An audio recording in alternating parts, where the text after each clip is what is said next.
A call order the special meeting of the City of East Grand Forks for Tuesday, January 9th, 2018. Will the City Clerk please call roll? Mayor Steve Gander. Here. Council President Mark Olson. Here. Council Vice President Chad Grassel. Council Members Clarence Better. Here. Vice President Here. Henry Riepel. Henry Tweten. Mark Mertz. As term quorum. Scheduled public hearings. Number 1, public hearing allowing the public comment on proposed policy of in-car and body-worn cameras by the East Grand Forks Police Department. I have a motion to open the public hearing. Thank you. Moved by Pochminski, second by Mr. Demers. I can just do it. Go ahead. All in favor, say aye. Opposed, same sign. Motion carried. Meeting is now open. Chief Hedlund. Thank you. Per Minnesota State statute, if we are going to implement a body cam program, we do have to have a public hearing that would address our planned policy for that usage, and it has to be that has to be conducted prior to any purchase would be made. As some of you may or may not be aware, I did request that my request to purchase a watch guard system, which would include both in-car video and body cam, be pulled for tonight. Some unexpected financial issues came up from expenses that we weren't aware of, and so I've had to pull that out while we get the exact figures figured out on that and try to determine if and how we can get that taken care of as far as moving that forward. So hope to have that back on the agenda for another council action here in the very near future. But for tonight, we're basically just looking at the policy and looking for any public input on that. So at this point in time, I have not received any public comment whatsoever, either electronically or through phone calls. Anybody here that would like to address Chief Hedlund? I can throw something in. I appreciate that you've gone through the steps necessary to bring it to this point. I like the use of technology inside of law enforcement to help you do your job. And as you and I have discussed, the credibility of our officers is really beyond question when they give testimony pertaining to an arrest. And I hope to always look upon the use of these body cameras and other kinds of technology as to supplement their testimony. We have fine officers, and I trust their word under oath to speak the truth as to what really happened. Thank you very much. Anybody else? Mr. Demers.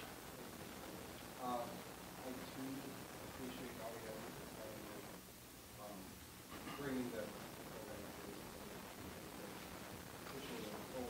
I do have two questions about and back to Washington. This is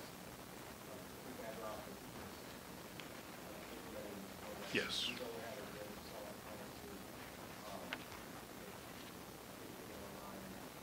Yeah. I appreciate it. The two questions I have are, the first is in like the part 6 of the meeting of the recording. Number 14, under D14.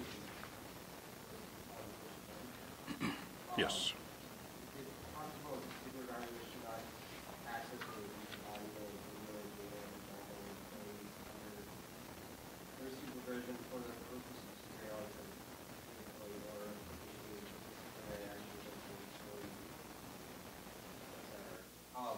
So does that, and it talks about other than randomly coming across like Yes. random stuff. So if there is, because it also talks about complaint, and that allows it. But does this disqualify then if there is an internal issue? Does that disqualify some of this recording from being used in that? And that's just my fear is, you know, if it's there, I don't want it to. I think the purpose is probably you don't want people feeling like they're being watched 24/7. Yes, whatever. I think that's exactly what it's for.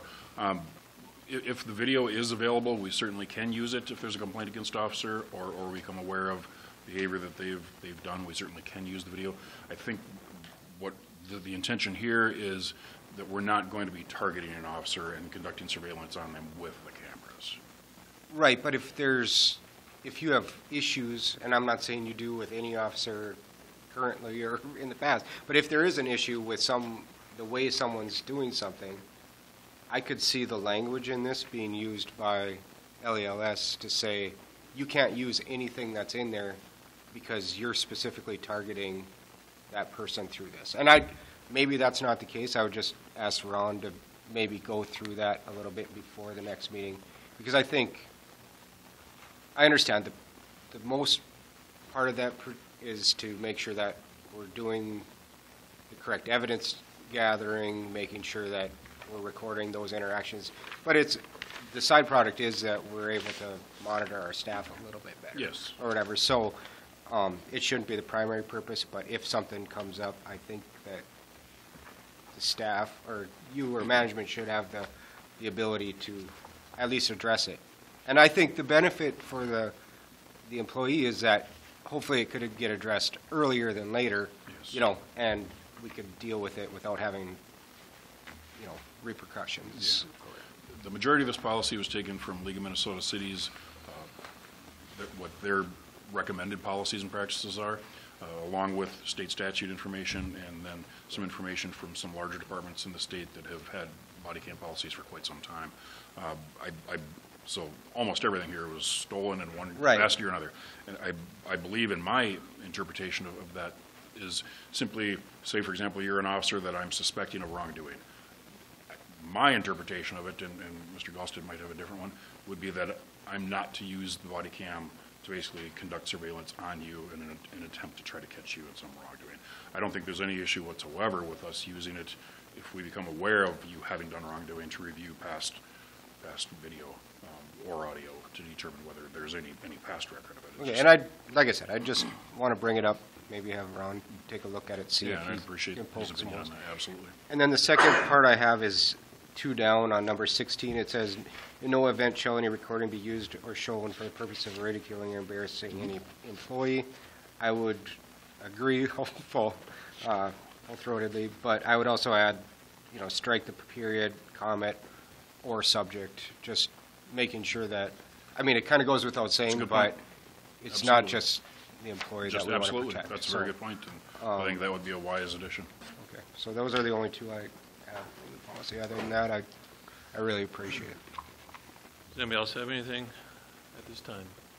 16 and 6. I see none. So So basically, entertain a motion to adjourn. Not used to ridicule or the embarrass special any meeting. employee Public or any hearing. other subject that somebody else. Who made the Makes motion? sense. Second by Mr. Vetter. All in favor, say aye. Aye. Opposed, same sign. Motion is carried. Thank you. Public hearing is now closed. Make a motion to adjourn the special meeting.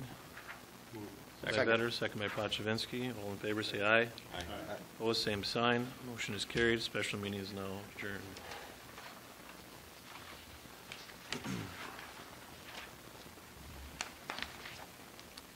Call to order the City Council work session for the City of East Grand Forks for Tuesday, January 9th, 2018. It is now 5:08. Would the City Clerk please call roll? Mayor Stevie Here. Council President Mark Olson. Here. Council Vice President Chad Gassel. Council members Clarence Vetter. Here. Mike Pachivinsky. Here. Emery Appel. Henry Tweten. Mark Demers. Present. This term quorum. Looking at number 1, reconsideration of agreement with NCTC. Mr. Tweten. I know that Brian is here also from the college. We don't have the entire council here, but what I was going to bring up is an extension of the parking lot for the tech school, using the same agreement we have to increase the lease from January 9th, 2018, and ended January 8th, 2019. Unless terminated sooner as provided by the conditions in the lease. Since we don't have the full council, we pass on it until we have the full council. I think that would be the thing to do. We can still have Mr. Brian Elschel and the instructor speak if they wish to. If you guys want to come up, Brian, you want to come up, please? You can sit right here. There's a mic right here. I'd like to make one more comment in view of the fact that the tech school trains our firemen. We had a major fire over here, and that Jeff Anderson tell the council about that. They did an excellent job, and it shows that we're equipped, and they can bring the message back, and it goes to St. Paul, so that everybody understands there's a relationship here. First, let's, Brian, thank you for coming tonight. I know you wanted to address the council. I know Mr. Tweten brought it back, and if you want to say some words on it, please go ahead. Thank you. Appreciate it coming back. This was an agreement that we've used for, I think, at least 2 years. I think it may have even been 3 years or 2.5 years with the contracts. And I know when it came to vote, we were a bit surprised that it was not passed. I didn't have any sort of heads up that there were issues or concerns with the use of that area. I know Davis, the instructor, works very hard to work with the space and work with the tenants and owners who use that space to not interfere with their employees. And so I think in part, I'm here to answer questions as to what concerns there are about the space, and you see what we can do in understanding the agreement. I don't know if anybody wants to address him. I know people had concerns. I know you and I spoke after the last work session and the council meeting regarding this, and I know one of the main item was that I think, and everybody else can ask the same question or questions they have, was that they were looking for some consideration for the use of it. And I think that's was what came up during the discussions. I think that was, and if anybody wants to ask the question specifically what they were asking, but I think that's was the main, I guess, roadblock. Okay. Was that discussion, and we've talked a little bit about that. And I guess I can speak a little bit about the finances of the program, perhaps. The truck driving program is a very expensive program for the college to operate. We have the expense of the rigs and maintenance on them with beginning drivers. And just to give a sense of, some of the elements that feed into that cost, we need a low student-teacher ratio in order for the instructor to be able to bring those students up to par, get the wheel time behind the wheel.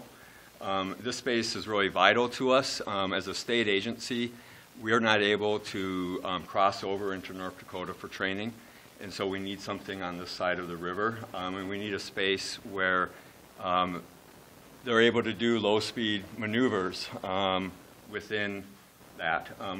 So the student-teacher ratio, we actually charge differential tuition for certain programs. Our standard tuition for a campus-based program like this is $165 a credit. For this particular program, we charge $289.12 a credit. Some of that expense offsets student expense for testing. They have to be drug and alcohol tested, and then a medical test to certify fitness for a CDL license. But there's also just the additional instructional and equipment expenses. Even at that expense ratio, we've had to modify when there's fewer than 11 students in the program. We do an agreement with the instructor that actually cuts his pay. When we're above 11 students, the program was initially developed to break even at that point. It no longer does because of state requirements. As you may know, we were mandated by legislature to cut tuition by 1% last year, which impacts all of the programs, and especially these technical ones. At the same time, we're out of the negotiation for salaries, and so there's those financial pressures on us. I understand we use it, and I understand also that we're using it a limited number of hours, 4 days a week. There's other, the maintenance of the lot takes place regardless of whether we're there, I guess, and so I need to understand where we stand in that side of that discussion. I do have a question. The trucks that are being driven in there, are they always empty? Yes. So not much weight there. I think, other than you might store some cones in there that you use to block off the area, but, And, with that, of course, the enemy to a lot of our pavement up this way is freeze-thaw. You know, you start to get cracks, you start to get water infiltration, and then you get freeze thaw and stuff starts to break up. And I guess we don't know how much sooner will that have to be replaced for this bit of traffic that happens there. And I don't have the answer. I'm not a pavement engineer to know the answer to that. My gut says it probably doesn't change the life of it all that much, but it'd sure be nice to have an idea of that. That's our only thing. You know, we're looking at our duty to our taxpayers, and if it has to be, you know, if it should have been a 20-year or 25 or 30-year pavement section, and if it ends up losing 20% of that in 4 years or 5 or 6 years sooner, we're replacing it. That's kind of our, just we're trying to be mindful of our taxpayers. So my understanding when we initially went into this contract was that the city had verified that that particular space was built for heavy traffic. It was, I understand that the lot was paved, concrete was laid at a thickness that would take loaded rigs, and that was part of the planning for that area, was to be able to take that weight for whatever purposes, be they emergency or otherwise. Storage at flood time and all that. Yep. Right, and so I think with that understanding, my impression was that the empty rigs we're running on it would be minimum. But again, I'm not an engineer, I can't answer this question either. Let me give you some information that nobody knows about. I don't think they do. When that was constructed, it was constructed with the idea there could be a full load of merchandise there because of the truck drivers using the Plaza Motel. So that area is heavy concrete. And some of you have seen them lay it, reinforced concrete.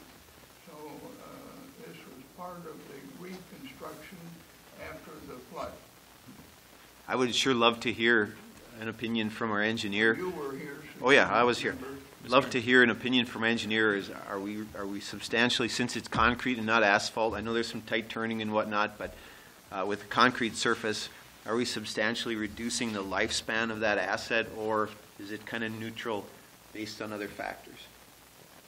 I don't think you're decreasing your life substantially, especially if it is not loaded trucks. Again, like you said, if it was asphalt, that turning movement would really tear up the asphalt pavement, but since it is concrete, very minimal. Again, I think when that parking lot was initially designed, I think it was about the time that Cabela's was going to come to town, and you know, we're going to get all this truck traffic coming in to go to Cabela's, and so again, that parking lot was designed for truck use. I think it is 9 inches of concrete, you know, which are typical standard streets are 7 inches, so it is a heavier section too. So. Anything else, sir? I guess we're back almost to our conversation with the DNR about a Quonset. They didn't have really market rates to rent a Quonset for us in our greenway, yet we have a partnership with the DNR in our green space, in our campground. We also have a partnership with you guys. And I feel honestly that as that institution does well, as an important part of our community, it's really good for all of us, all our residents, for all of us.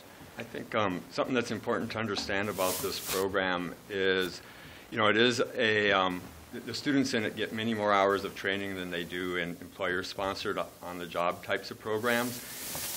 It is a high-demand career area, and with this particular program, because of that structure, we're able to serve a segment of students who may not be able, you know, if they were hired for an on-the-job 40-hour program, for example, they may not actually be able to cut it and be ready to pass a CDL within that training period, but they're able to be successful in our program. And so from a workforce development and what it provides to the region in producing drivers, there's a value there that, you know, the industry isn't necessarily meeting. Thanks, Mr. President. Mr. Maciejewski. Thank you. Thanks for coming. And in answer to your question earlier about kind of being blindsided about this vote, it's come up a few times, and if I don't recall exactly how I voted each time, but I've always had a concern about one public entity using a facility of another public entity without any compensation. And and I know I voted no this time and others. I can't say for sure because I haven't looked back, but I too was a bit surprised that it failed. I thought it was going to pass on a 4-3 vote or something like that. Our concern is taken without any other context. It makes sense, but we're facing a repaving of a large parking lot at the Civic Center, where you used to do your training. That parking lot's been pulverized, and it's a huge price tag to fix it. And now you've moved over to another parking lot of ours, and I agree with the mayor and the engineer that it's probably not going to diminish the life of that lot very much. But at a time when the state is cutting our LGA, we have this context of the other parking lot. You have your own parking lot, which apparently isn't designed to handle the sort of weight and... The one we have that would have the physical space is asphalt and under-engineered. Yep. As it is. I understand that. And so problems. And so yeah, other issues. so you're We're in the same you're a boat. state-funded institution asking city property taxpayers to use our facility.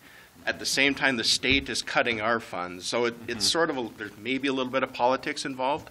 Right. But so just to give you some sort of explanation as to why this vote failed, I think it might have a chance of passing if there were to be a contract with some compensation, even a token amount. Okay. So that's in my mind why I voted no, and it's sort of a philosophical thing that it's our facility. We should be using it, and the other issue we have is we don't have a long-term funding source to repave or repair or maintain that large parking lot downtown, and we've been kind of kicking that can down the road for a while. So with this issue coming up, it's sort of a way for us to say, hey, we got a parking lot that eventually is going to crumble, and we need to fix it, and you're using it. So I appreciate that. Sure. And, there's a way in which, because we are a state entity and funded differently, and yet we're both in the same boat of, being cut by that same state entity financially. And Understood. It's not, I don't say that to dismiss, your concerns. It's just an acknowledgement that. Let me just say, on top of what the mayor said, NCTC is a huge asset for East Grand Forks, and we want you to prosper and flourish and attract more students. My wife's a graduate. She's had a long career from your lab tech program, and so I guess that's where we're at. Thank you. Mr. Demers. I guess I would start off by saying too that the truck driving program is an asset to the region, and we do want it to be housed in East Grand Forks, and we do see that, at least for the near midterm horizon. I don't know what the trucks are going to do in the next 15 years, but at least for 10 years, I would imagine they're going to be used. Maybe at that time, you guys will have kind of your drone remote operating program and running trucks, and you'll still be looking for places. So this isn't, at least my vote, I won't speak for others, but my vote wasn't against the program. It wasn't against what you guys are trying to do. It's really about trying to plan for the future. We know, like you said, we have a big parking lot there. It's, 15 years old now? 2002-ish, 3-ish, somewhere in there. I mean, it's coming up on its half-life, about, maybe a little less than half-life.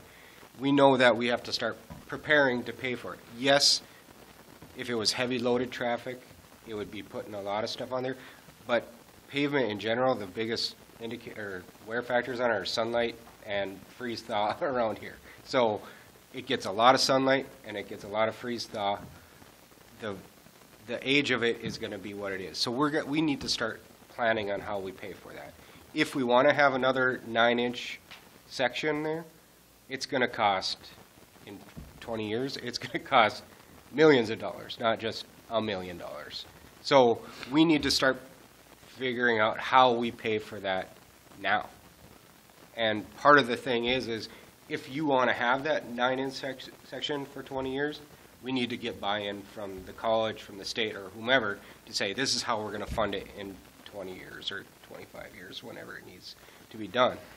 And that's, if we could come to some sort of agreement, you know, at the same time, I guess, you know, the mayor's talked about, I've talked about, a lot of people have talked about trying to figure out how we assess paving in general. You know, if all of a sudden we start assessing people through property taxes or some sort of assessment outside of that to pay for some of this stuff, and the users of it aren't, I mean, we have a problem. I have a feeling that we're going to have to address downtown parking as part of this, you know, holistically, but I guess that's my big takeaway from it is we're going to have a big bill on our hands, and part of the reason why we're going to have that bill is because, I mean, like I said, I'd be fine with going to a 6-inch or 7-inch section over there next time, but then you guys aren't going to have your trucks there. So, like I said, I want to get in front of it, start planning for it, whether it's some sort of an agreement that when it comes time to assess it, if you're going to require this type of a section, you know, the state's going to be on the hook for 25% of it, or what. I mean, we have to figure that out now. And otherwise, we come to the end of it, and we're left with another rotting parking lot, and the state walks away. Not saying that you're doing it, but that's what happens. So, so that's where I'm at. Is I could get on board with it, but there's got to be some sort of agreement right now that says this is what we're going to do for the future. One of the things that I did talk to Mr. Gordy and Brian about was maybe talking to DEED and or some workforce training grants that would help assist the college in some way that they could then compensate the city for the use of it. I know Mr. Gordy's not here tonight. I did visit with him this morning. Did you? A Okay. follow-up visit this morning.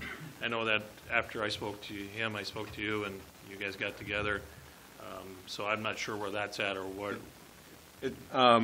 I think my understanding from Mr. Gordy is there's still some exploration taking place if there's a possibility, but the initial response was basically we should look at our state funder from the DEED office. So, you know, just sort of pointing back in that direction. You know, we have done, just as a point of information, we have done exploration of building a driving range, you know, and it would actually benefit more than just the truck driving or commercial vehicle program if we were able to figure out how to fund that. You know, as you know, we have fire and paramedicine in this campus, and law enforcement on our Thief River campus, and all those programs would be able to benefit from a closed range, especially if it had skid pad capability and that type of thing. We haven't been able to fund that. You know, we've reached out to industry partners to see if we could get enough of those to come to the table and, you know, to raise the money to at least even do a gravel one initially, where we would put several inches, I forget, it's like 18 inches of gravel with the frost line to actually be functional for us. And we just haven't been able to pull together the partnerships through those arenas either. You know, it's not, we're not, you know, sort of the point of we should, you know, perhaps have our own isn't lost on us, but it's, as everybody knows, not a cheap proposition. You know, I think one thing, and if I'm not mistaken, Davis, you would be looking about 2 weeks out from, a week out from this coming Monday, or 2 weeks out from this Monday for operations with students again? About mid-February. Okay, that far out. Okay, so we do have a couple more weeks than I was thinking we did to work through that. 4 weeks left to go. Okay. Mr. Tweten? One thing we all better remember is that parking lot was paid as part of the flood deal. It's called the United States of America. So the amount that our city contributed to that piece of concrete is very, very small, a few rocks. That's about what it amounts to. We're very fortunate to have these people with this program. Without truck driving, America would stop, period. 10% of all value in the United States is transportation. We need well-trained people. The biggest asset we have in the city of East Grand Forks, besides its people, is a tech school. Grand Forks would love to have it. It's as simple as that. Any way we can help them, fine. And next time you go into surgery or something, you know, you're going to be treated by people from that tech school. They might save your life. If you don't have experience on it, I can write a book on it for you, of the hospital situation, and doctors and clinics. So we should lean over backwards to help us. Something as good as that. It's a valuable asset. We've got another one down by the river. It's called a campground. It's a valuable asset. And it creates lots of business for the business community in East Grand Forks. Mr. Davis, you have something? If you wouldn't mind. Sure. I don't know how much this will help my cause, but I'm going to, I guess, do the best I can to speak to you folks, and hopefully you'll all at least hear me from my perspective. Okay? When I got asked to come and take over this program at Northland, the program had nothing. Okay? No place to train, one truck, one trailer. Today, almost 7 years later, we still have no place to train. Now we have 2 trucks. We have 3 trailers. 2.5 trailers.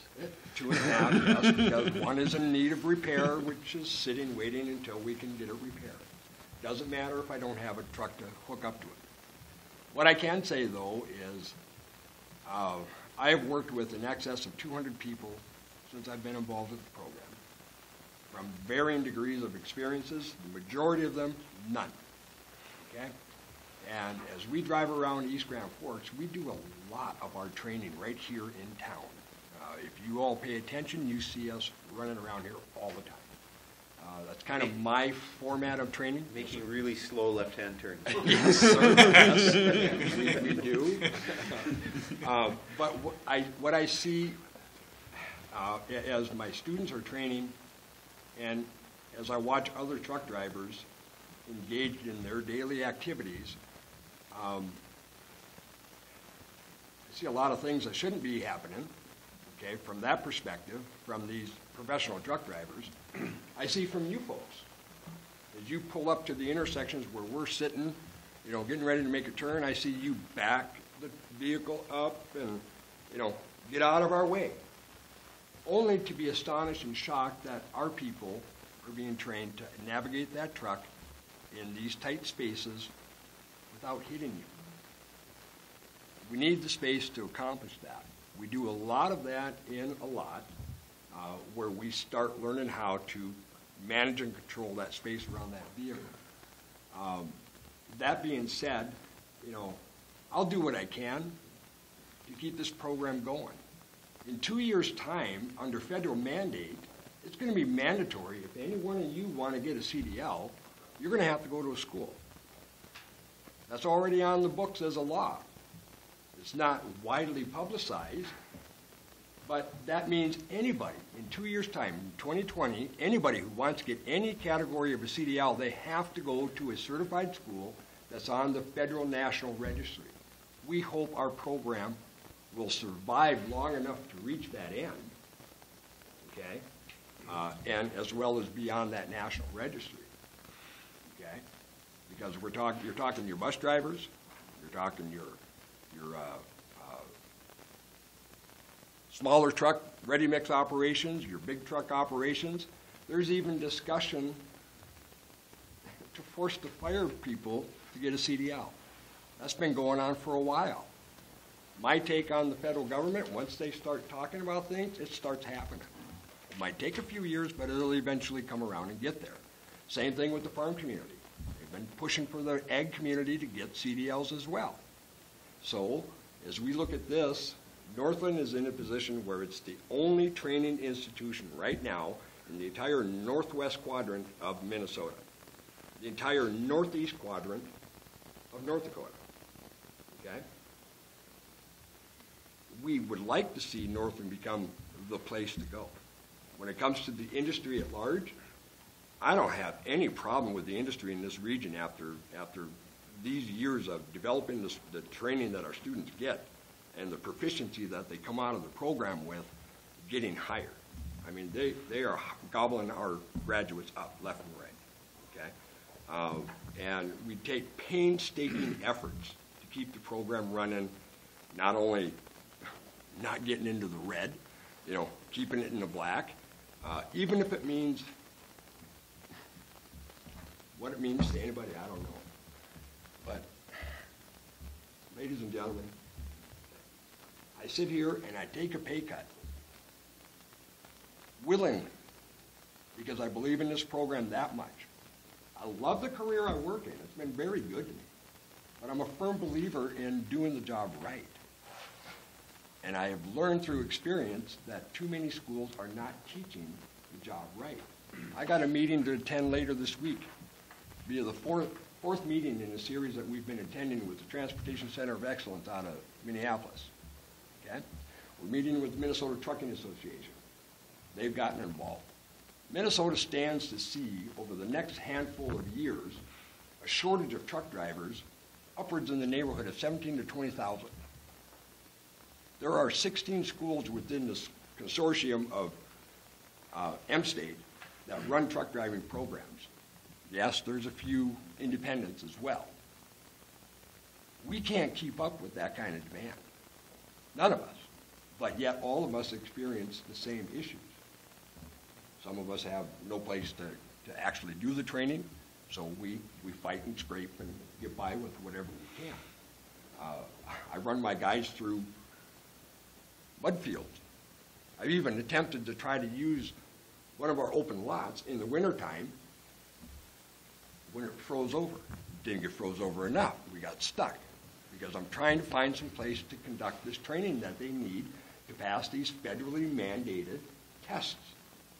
And the state has to adhere to those. So as we look to the challenges of our future, of our career, and yes, an answer to the future of the industry, well, hey, looks pretty good for us. We got a company getting ready to start putting out on the market next year a fully autonomous semi-truck. It still has to have a driver in it. You know, the impact on the industry and the nation, it's going to be sometime down the road before we really see, you know, the George Jetson of truck driving, but it's coming slowly but surely. But you still have to have a qualified professional operator in that truck. To me, the difference between one school versus another is the quality of training that the students come out with. And that always gets reflected from the company end. We have graduates that have been running top end for their companies. Their companies wouldn't hire new recruits until they took a chance. Once the program was revamped enough, took a chance, and then they started seeing, wait a minute, we're saving some money. Now, we'd like to see some of that reflected back by, you know, helping us achieve some of the goals that we need to achieve. We're not there yet. Economics has been tight for everybody for the past few years. So, that being said, I guess, I just need a place to do the training that our people are coming to us to get. It's a hard thing to get them into the training, but, you know, I'd like to be able to continue that. I'd love to have our own training location so that I can finally, you know, look at my police chief over there and say, hey, come play on our field. You know, we've talked about that. A whole bunch of other things. I mean, I got grandiose ideas, but I've always been told, you know, dream big, expect small. Thank you, sir. Appreciate it. Mike? Final comment. Two things. Sounds like our parking lot's going to see a lot more wear. I'm just kidding.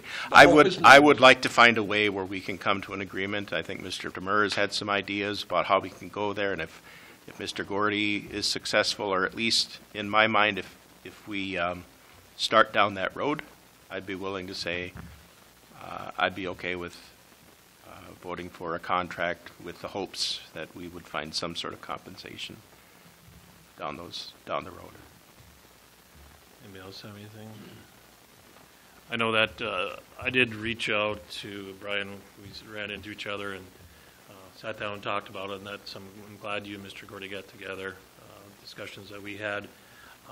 And I for one, was one of the, I think it was only two that did vote for it. And there was reasons why I did that, because I think that having that program and that helping and being partners in this city is the right thing to do. And I think that's what we need to do down the road, and hopefully we can keep growing together. So that's, and I will always vote to help achieve that. So. Anybody else have anything? Thanks for coming. Appreciate it. Appreciate your time. I will follow up with you, David. And hopefully we can move ahead, whether, I think, suggestion where maybe we, if we renew this contract for 12 months with the understanding we're looking at a longer term financial, we're trying to get students out there in a few weeks, and that would ease a certain pressure for the program, certainly, and give us some, I would appreciate that very much. Thank you. Thanks a lot. Appreciate it. Chief, Mr. President, I think it'll be on the agenda for next Tuesday, one way or the other. Is that the plan for a vote? Is that the plan? Ed. Henry. Henry was on the prevailing side, why so he can bring that forward, which is why it's here tonight. So that's the plan? It's up to him if he wants to bring it to the... Henry, do you want to bring it to the full council next Tuesday night for a reconsideration? Yeah, right. And that's at 5 o'clock? Okay. Thank you, gentlemen. Thank you. Thank you.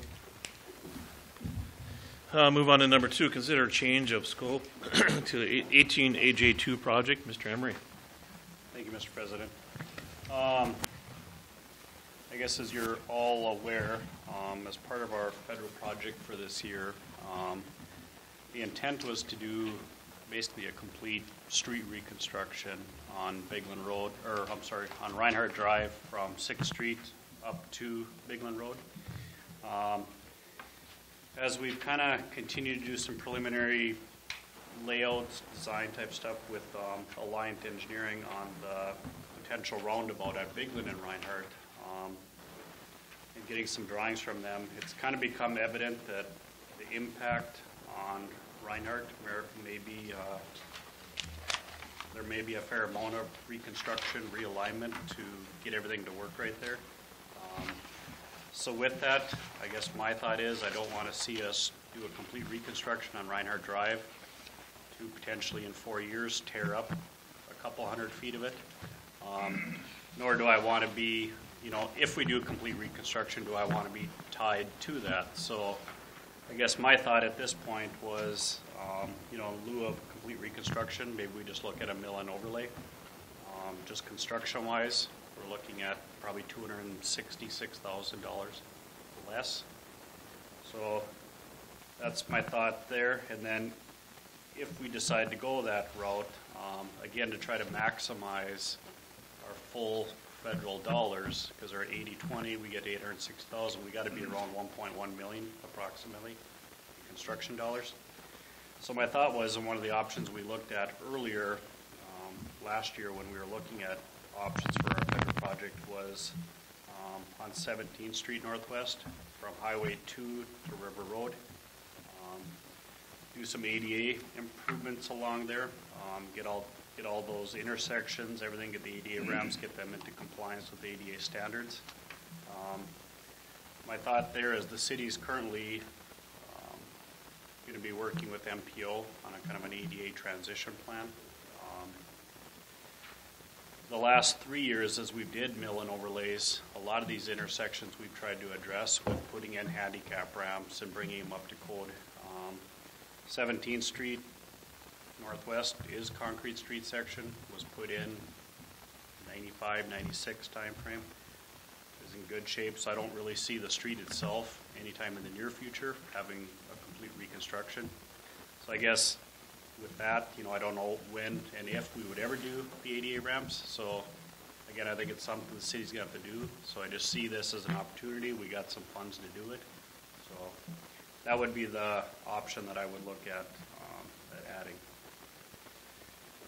So I guess with that, if we do decide to change the scope, we would have to just redo our project memorandum with the state, just for the change in scope.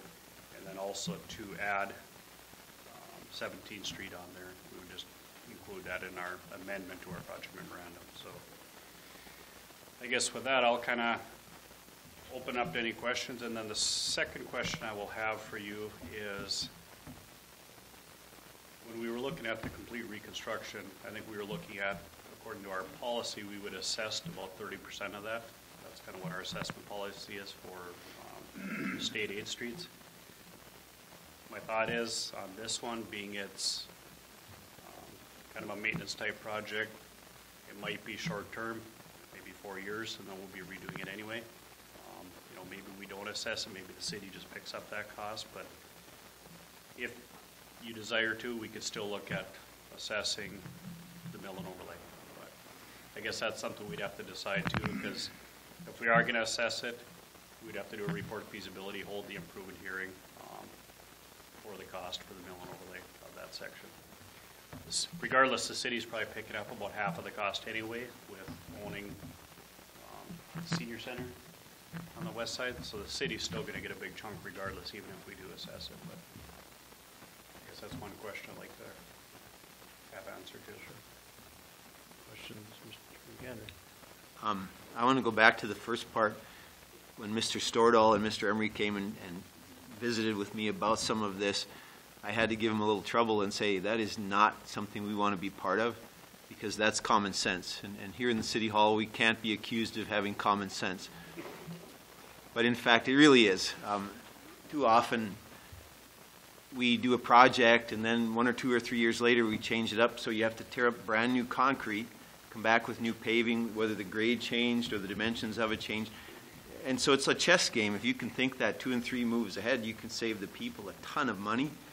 And I appreciate that. So step one, you know, we don't want to gloss over the fact that you guys are thinking 2 and 3 moves ahead and saying, why would we put in all of that asset only to tear it up in 3 or 4 years, perhaps, if another project came through? So the fact that you're looking ahead like that, I think, reflects really well on the whole process of what we're doing here. Now, what you want to do with that portion of savings to put it in, and maybe 17th for those access points, that's good for conversation. But I really want to thank you guys for looking ahead like that, because that could end up saving a lot of money. Mr. Strandell would like to make a comment on it, and then I'd like to make a comment after that, Mr. Chairman. I'm thinking I know where this one's going. I wasn't very prepared to make a comment. Come and sit up at a microphone.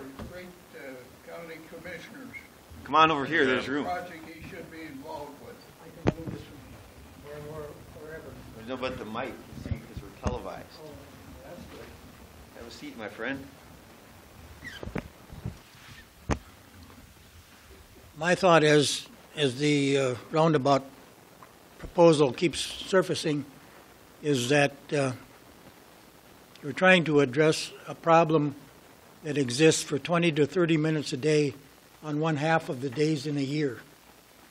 Why would you spend that much money, $2 to $3 million, whatever it is, to address that when it can be done with some other options, such as maybe a stoplight, and that stoplight could be operated maybe just for a day, an hour a day or so, and then just leave the rest of the Bigland Road in place as it is.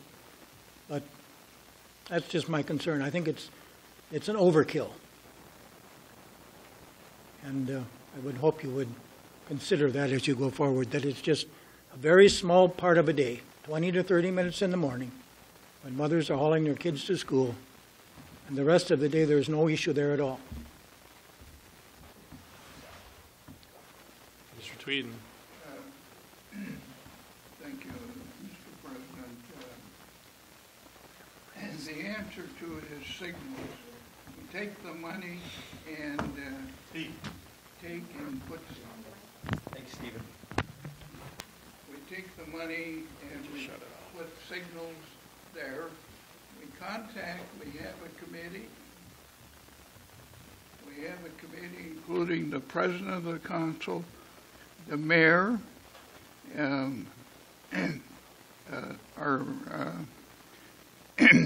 but Dave Murphy, and our engineer.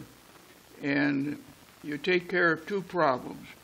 One, you get the lights there. You contact the State Highway Department at Bemidji.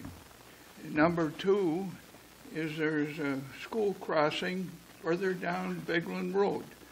The mayor and I have talked about that one time.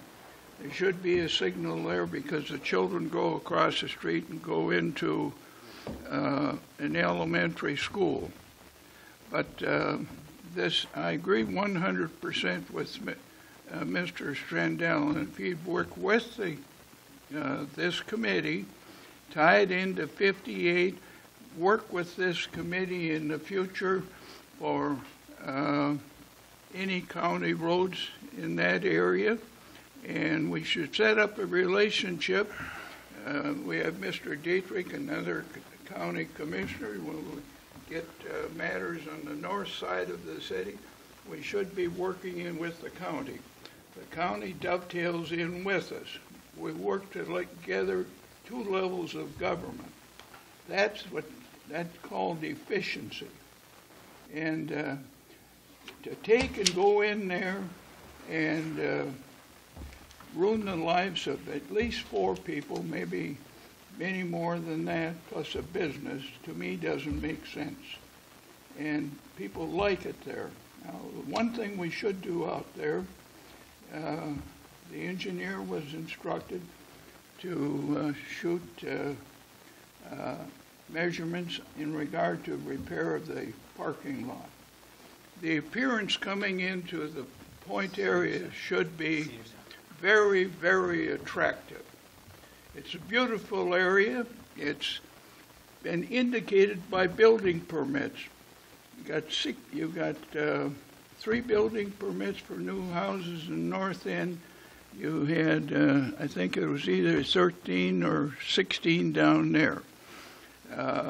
We have more people living in the point area than in many of the counties in northwestern Minnesota. Think about it. You can take them all. And what do they have? They have signal lights.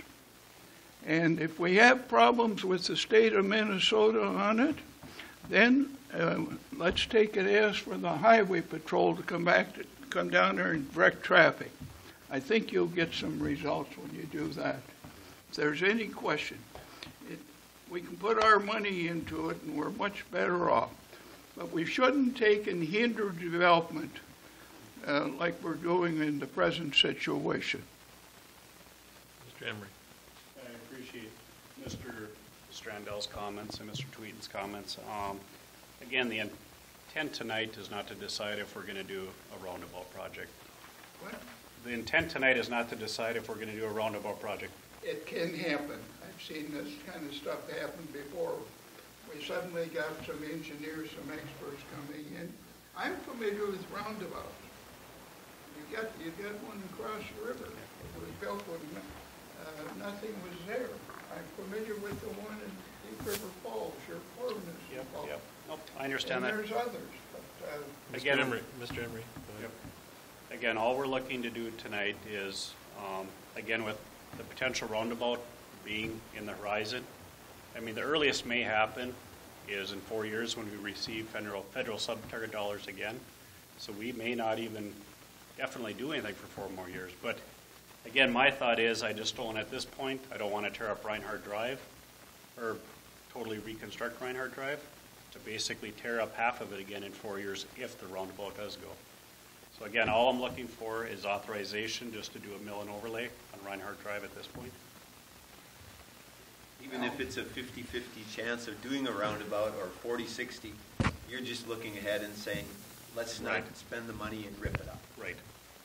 I think it's to put lights on there is the number one project for East Grand Fork before you do any more construction, period.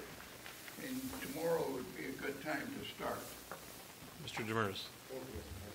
To the topic at hand, I don't have a problem with going with the mill and overlay there. I think it's probably prudent. And to the second part, on the stuff on 17th, I don't have a problem with that project per se, but were there other projects in the queue that were dismissed, or what, or is there, I know we talked about a lot of them in the past, but is there any other ones that fit that price profile, and or any of the other? When we were looking at our options, Mr. Demers, the only other option we really looked at was at the intersection of River Road and 17. We looked at, there was a potential for a roundabout at that intersection, or kind of some realignment of that intersection. And at the time, the council. But that's beyond that 200,000. Right. I'm just saying, is there other things in the queue that, the roundabout, instead of doing the truncated domes and the handicap assessment or the ADA assessment stuff, is there anything else that we could be doing? Jason, Nancy, and I kind of discussed it again, and I mean, we felt that out of all the projects we had discussed earlier in 2017, I mean, this was the most viable. Again, if we don't do it now, I don't know when we will do it, because we're not going to be reconstructing the street anytime in the near future. So, anything else? like I said, I just wanted to make sure that we knew what. I don't mind going after the money for that. I guess it's a good cause, it's a good project. On a side note, on roundabouts are demonstrably cheaper, demonstrably safer, and demonstrably more efficient than a light, especially in that configuration. So I know the argument has been given before that it's a small problem at a peak time, but it's an important peak time. People are also, it affects people's workplace, it affects all these things. Yes, if we somehow could encourage people to get on the bus, maybe that would help, but the fact is that's not what people do. I drive around, I watch the buses. I see 3 of them go by my house, and there's probably 15 kids on them at a time. It just, for some reason, it's not what's happening. So it is important, and like I said, we can discuss it till the cows come home, I guess, but those 3 things are true, that they're demonstrably cheaper, demonstrably safer, and demonstrably more efficient. Thank you. Mr. Bachowski. And I might add, I don't think lights are fundable through the sub-target funds if they don't justify the... Lights were not justified in that Bigland report, so we wouldn't be able to get funding. Right. So we would have to pay for it all ourselves rather than depend on federal money. And if you lived in that neighborhood, and we're one of those families with kids in car seats, trying to get onto Bigland Road and taking life into your own hand by pulling out in front of a car that's too close, you would feel a little bit differently about whether or not we need a safe traffic control structure for that part of the point. Furthermore, the point is growing. You build things for the future. You should know that, Mr. Strandell, you're on the MPO. By the way, the MPO did a study recommending the roundabout was the preferred option. For Henry to say that we need some committee to overrule this council, which voted 6-1 to put that roundabout in our future plans. To overturn a 6-1 vote just because you don't like it is not right. It's not. And just as Mr. Demers said, roundabouts are safer. Maybe they're not the preferred traffic controlled structure from people that aren't used to them, but things change. We're building for the future, not for today or not for the past. Thank you. Mr. Vetter. Thank you. I'll be quick. Mr. Tweten, I'll jump on your bandwagon and I'll vote against the roundabout If you get us a bridge on 32nd Avenue.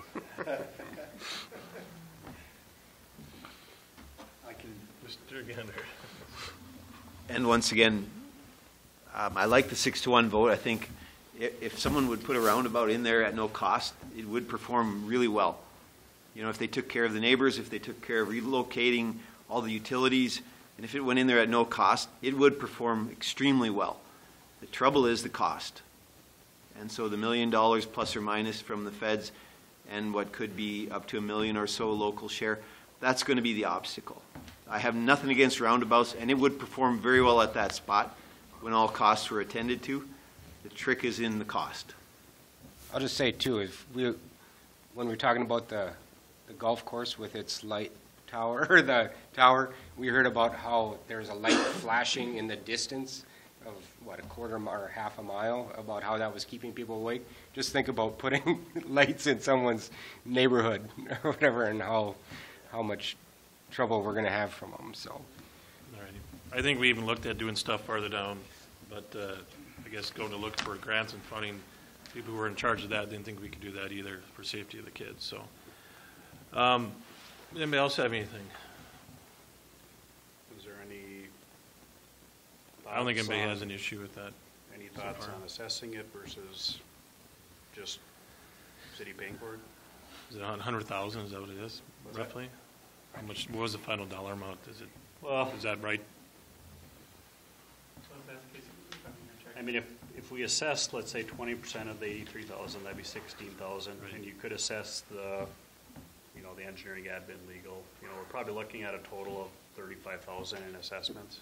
You know, which almost half of it would already be city because of the Right. senior center.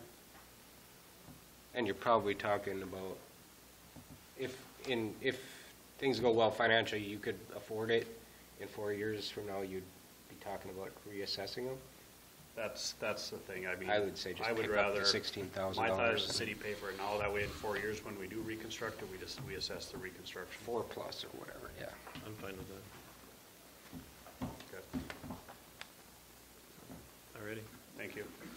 Mr. So President, could we just, it doesn't have to formally suspend rules, but while we have Mr. Strandell here with the commission, if I could just add a topic here, sales tax.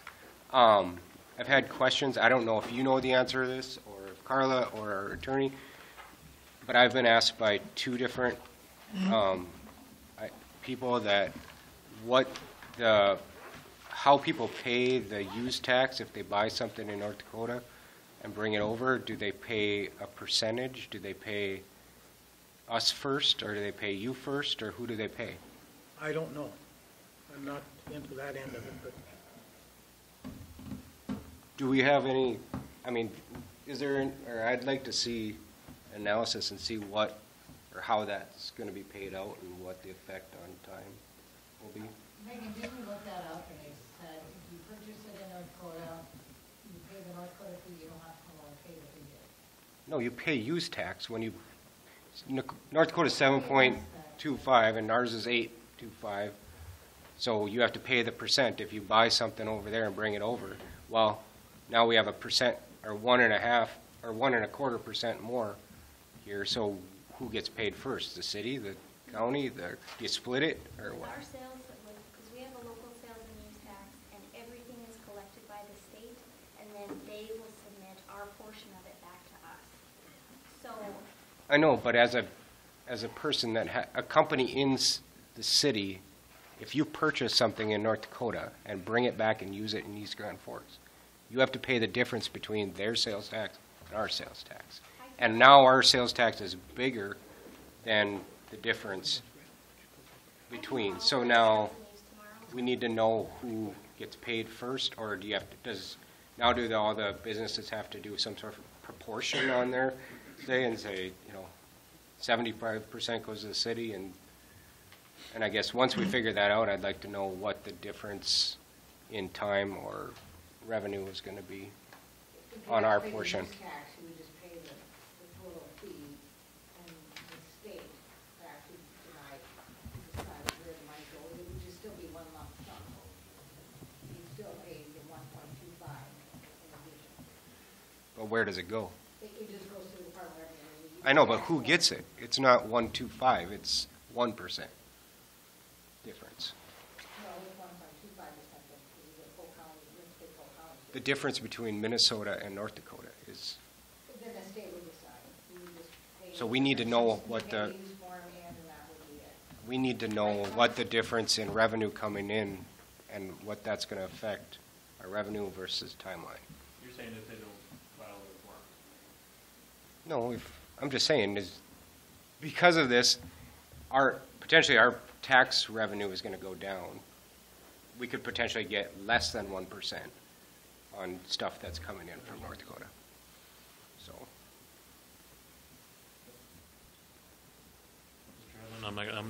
Since he broke the seal on that, I know Mr.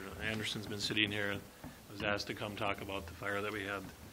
And if he wants to come up, and there's a packet in front of you that has a narrative and some pictures of it. And if he wants to go through that, I'm sure he's busy, so get him out of here. Yeah. Well, thanks for having me. I'm Assistant Fire Chief Jeff Anderson. I'm sure most of you guys know who I am. So appreciate you guys letting me come in here. Henry's request doesn't be here. Again, with the incident we had, there's a packet in front of you. I'm not going to go through the whole front page narrative with you. You guys can read that on your own. This pertains to the aerial device that we have and some of the equipment that we have. About 5 years ago, we were in the process of looking for an aerial truck, and one we had was 30 years old, and we only got $5,000 for it when we got rid of it. It went to a junkyard. So we had a budget of $450 at the time. It wasn't really getting us what we needed, so we did find a truck, and it's the one we have now. I think it was $625,000. Henry was very supportive of that, and then because of him, we've got that truck, and then it's performed flawlessly up to this, up to this point. So with the incident we had the other day, we were able to use it, set it up, and with the other equipment that we have, blitz fire nozzles, our large diameter hose, everything orchestrated together with our hydrant system we have in town. We hit 3 separate hydrants with 3 separate rigs. We had adequate water flow. We let the water treatment plant know what we were doing, so they were able to make adjustments there. And within 45 minutes, we had that fire knocked down, which could have potentially, at one point, maybe taken that whole mill down. Once we got inside after the fire, there was substantial damage inside the facility where there was fire on the internal parts that feed that filter house, and there was actually doors blown off. The 2 individuals that were in there at the time happened to be in the basement, which was very lucky for them, because they were upstairs and on the main floor, went downstairs to do something when it all occurred. So, yeah, but they were able to get out safely. So again, thanks for everything that you guys allow us to have. It's very nice. Thank you. I'd like to make a few comments. I talked Put to your one mic of- on. Put your mic on, Henry. Just talking to I was interested in what went on in that fire. I went over and looked at it, and I was involved originally in Minnesota Green Purling getting here. That's another story. But one of the things that one of his men was talking about, I asked him how the ladder unit worked. And as I understand it, it can hold 1,000 pounds. You can have more than one hose up there. And it goes up 100 feet. And your man told me they were up 80 feet. Yeah, they're about 80 feet in the air. It's a 100-foot aerial, but it also gives you reach, not at 100 feet, but you can extend how far, So we're able to set up a fair distance away, a safe distance away from the actual fire, and we can reach into it, get the job done, and pull back out of it. So, yeah. It's got 2 nozzles on it. That's something that if we were to order that truck, we would never be able to get 2 nozzles on there. It's got 2. So, it's got capacities and things on there that really make it nice to have. And the other thing I was interested in is American Crystal is high. This truck will cover everything American Crystal except the smokestack. Yeah. We have been out to Crystal about 3-4 times with it also for roof fires out there. And one of the things you've got to remember is we're back up to Grand Forks. We're back up for the air base. Yep. And the tech schools, firefighters train under people like him and the chief and the rest of them. So we've got a good crew. I'd like to get the presidents and okay to bring the chief in regard to rescue units. The rescue unit calls are increasing, as I understand it. They've had as high as 10 calls a day. It's over 3 calls a day. They're in the life-saving business. I saw them do it here a couple of months ago downtown. So, May I say one funny little story? I was over at the fire hall last night, and the guys were all gathered for training, and I raised the question. I said, would you guys be willing to share some information about the fire we had recently at the elevator? And they said, we don't talk about that, which I think was nice. I mean, for privacy standpoint, you know, it should come through the chief, the assistant chief. This is a professional group, and I'm really proud of our firefighters. They're a very technically trained, hardworking, professional group of firefighters. Very proud of them. Well, we will let you know, Chief Larson's been very proactive with us on everything that he does, and then Jeff Bushy leads our training for all of our individuals, does a very good job with that also. So those two guys are number 1, number 2 in our department. They do a very fine job. Well, thanks for coming in. Yep, thank you. Thanks for having me. You bet. Okay, Chief Hedlund, move on to discussion on camera policy. We did have the public forum earlier. Does anybody have any additional questions on the policy? Questions or comments? Just one. I know you had a little hiccup on the funding. You're thinking maybe to mop that up and get those details for us by a week from now? Is that the idea? I guess I don't know if that's possible. I guess I kind of assumed I would be shooting for hopefully the next work session, but it's, although, yeah, Okay. potentially as early as next week, but without any discussion on it, I was thinking next work session. Sure. Anybody have anything at all? Appreciate it. I know we're going to skip over number 4, correct? Yes, that's correct. Plan pulled. Then move on to number 5, request to purchase 2 police SUVs. Thank you. Hedlund? We do have $74,000 budgeted. We have since used, as I've discussed with you all, some of that funding to enhance our ability to purchase new used vehicles for our investigators. Looking at 2 SUVs to replace 2 existing squad car SUVs. One is a 2013, one is a 2014. Both was significantly over 100,000 miles.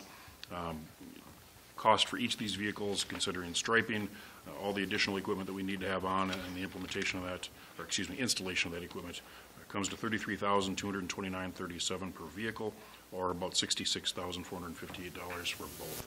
So it's my request that council move that forward for approval for next week. Anybody have any questions for Chief Hedlund on that? See none, sir. Thank you. Move on to number 6, request for People for Bikes grant program. Mr. Hedlund. Thank you, Mr. President. This is the People for Bikes Community Grant is a nationwide grant opportunity basically afforded to any initiative or infrastructure that supports people riding bikes. So I met with a few interested individuals from Polk County Public Health, Kim Greendahl with the Greenway, myself, and Catherine, our Red River State Recreation Area Manager.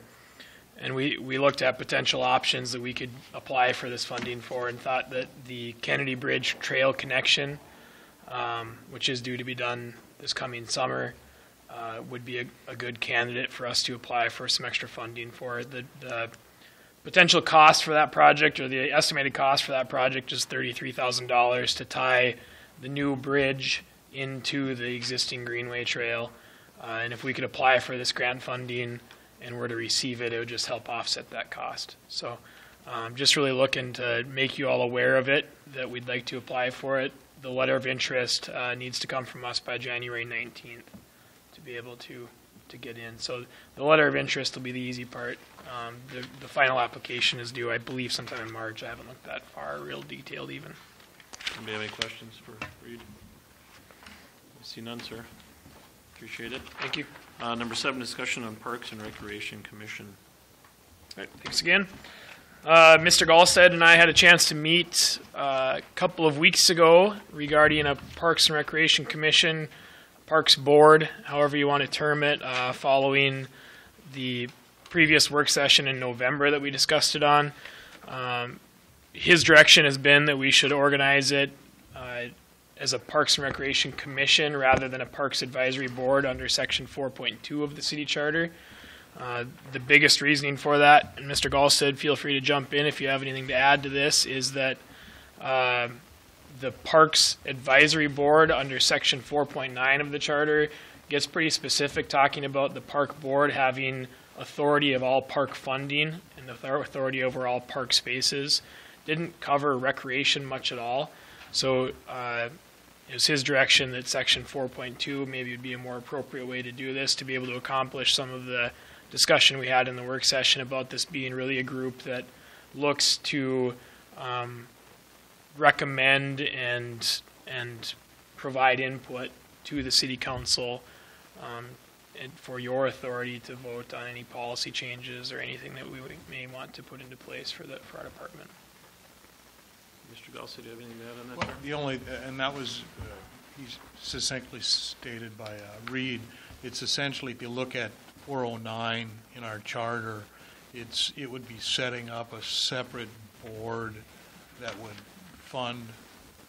And from the discussions that we had, it seemed like it wanted, that the council wanted it to be an advisory board, another set of ears and eyes to be able to make recommendations regarding the recreation and park district rather than being the ones that controlled and ran it.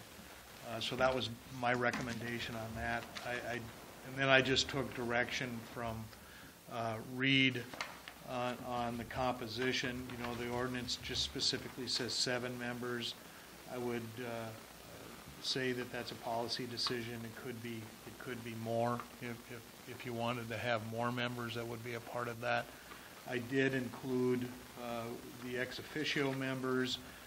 Reed thought it was important to have other boards and interested groups that would be able to come in and add input to that group and have a seat at the meetings. The bylaws would require that there would be a motion to accept that by a majority of the group. However, there was certain clubs that were already named. There may be more. That wasn't an exhaustive list. It was just something when we were talking. I guess if you look at it now, there may be a good idea to have somebody from the All True Health System on, as an ex officio member as well, since they are a part of the program that we're developing over here, and providing funding, excessive funding to the city for over and above projects. So that would be somebody else to consider. Other than that, if there's any questions, it's still in rough draft, both that and the bylaws, and we'd take any direction that the council would have. Mr. Demers. Thank you, Mr. President. I think this is a great job and a great start for something that's much needed. I concur that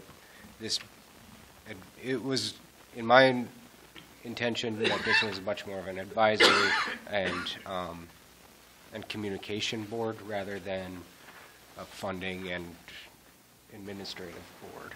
So I appreciate that. The only questions I have are on the composition, and I think, I don't think it's a big deal, but I would look into how the wording is regarding the council membership on it. I would keep with the recommendation for 2 members, but I would have them kind of separated out from that cycle, because you have them on kind of a 3-year rotation, and I would have the council do what they're going to do, because typically council switches commission and boards every 2 years, so just separate council out of there and let council decide who's going to be on the board when and how, and then use the other 5 on some sort of a rotating basis, I guess. And then I just know in the bylaws, and this isn't going to be a swipe at you, Mayor, but it says the commission shall be appointed by the mayor and approved by the council. I would appreciate, or keep that, but make sure that the council keeps its ability to appoint its own members. And that carries to other commissions Yeah, as well. that's just Yeah, kind of how perfect. it's kind of been the way that we've done it, but I just want to make sure if we're writing it down, it's consistent with past practice and how we do all the other ones. So just to keep the council kind of separate, let these weirdos do their own thing.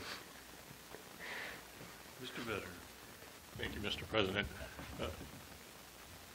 I'm reluctant to vote for the commission because I think it's going to get away on you. I understand that you want to get together with community members and get input on Parks and Recreation, and that's fine. When I read through this and I look at your purpose and what you actually said, it's the commission is being set up to make recommendations to the council. So there shouldn't be any actions by this commission at all. The only action they would take would be to motion to recommend to the council whatever they're going to do. But then I look at Section 8, and Section 8 is appeal to the council. Any person aggrieved by an action or decision of the commission may appeal the action or decision to the council by filing a notice, so forth and so forth. If all they're doing is recommending to the council, they shouldn't be taking any actions that would be aggrieved by a person, and so therefore I don't think Section 8 should be in there. But it just goes to my point that this commission is going to get away on us, and it's going to do what it wants to do without council's approval. And I'm not going to vote for it. But if it goes through, I would hope that that section would be taken out because there shouldn't be anything to agree from the commission. Yeah, and then I don't have any issue with removing something like that. Really, both this draft, this bylaws draft, a lot like Chief Hedlund said earlier with the camera policy, I read a whole bunch of other bylaws and policies and pulled together different information that I thought seemed to make the most sense here. So I'm not entirely tied to or invested in any of the language. If it's the direction from the council and from Mr. Galstead to remove something, I don't have a problem with that. And especially if it's along those lines that it would lead anyone on the council to feel like they had less authority than they currently have, I would be all for it. I really, it is my true intent with this, and my hope with this is that it is a group that can be an extra set of eyes and ears in the buildings, and if we want to do surveys of participants, that hopefully this is a group of 5 people that can go out and be able to have a vested interest in doing that surveying and bring it back to the group for discussion, to be able to bring a more finished product to the council than what we currently have been able to. So any input that anybody has between now and when this would go to a vote of the council, I'd certainly be willing to take it and would want to try to make the best of all of it to be able to make sure it's the best form of a commission possible for our intent here. Mr. Demers. Thanks. All right, were you done? Would you have something else, Clarence? No, I'm good. Okay. I'm definitely sympathetic to that. I don't want this to become a board that all of a sudden has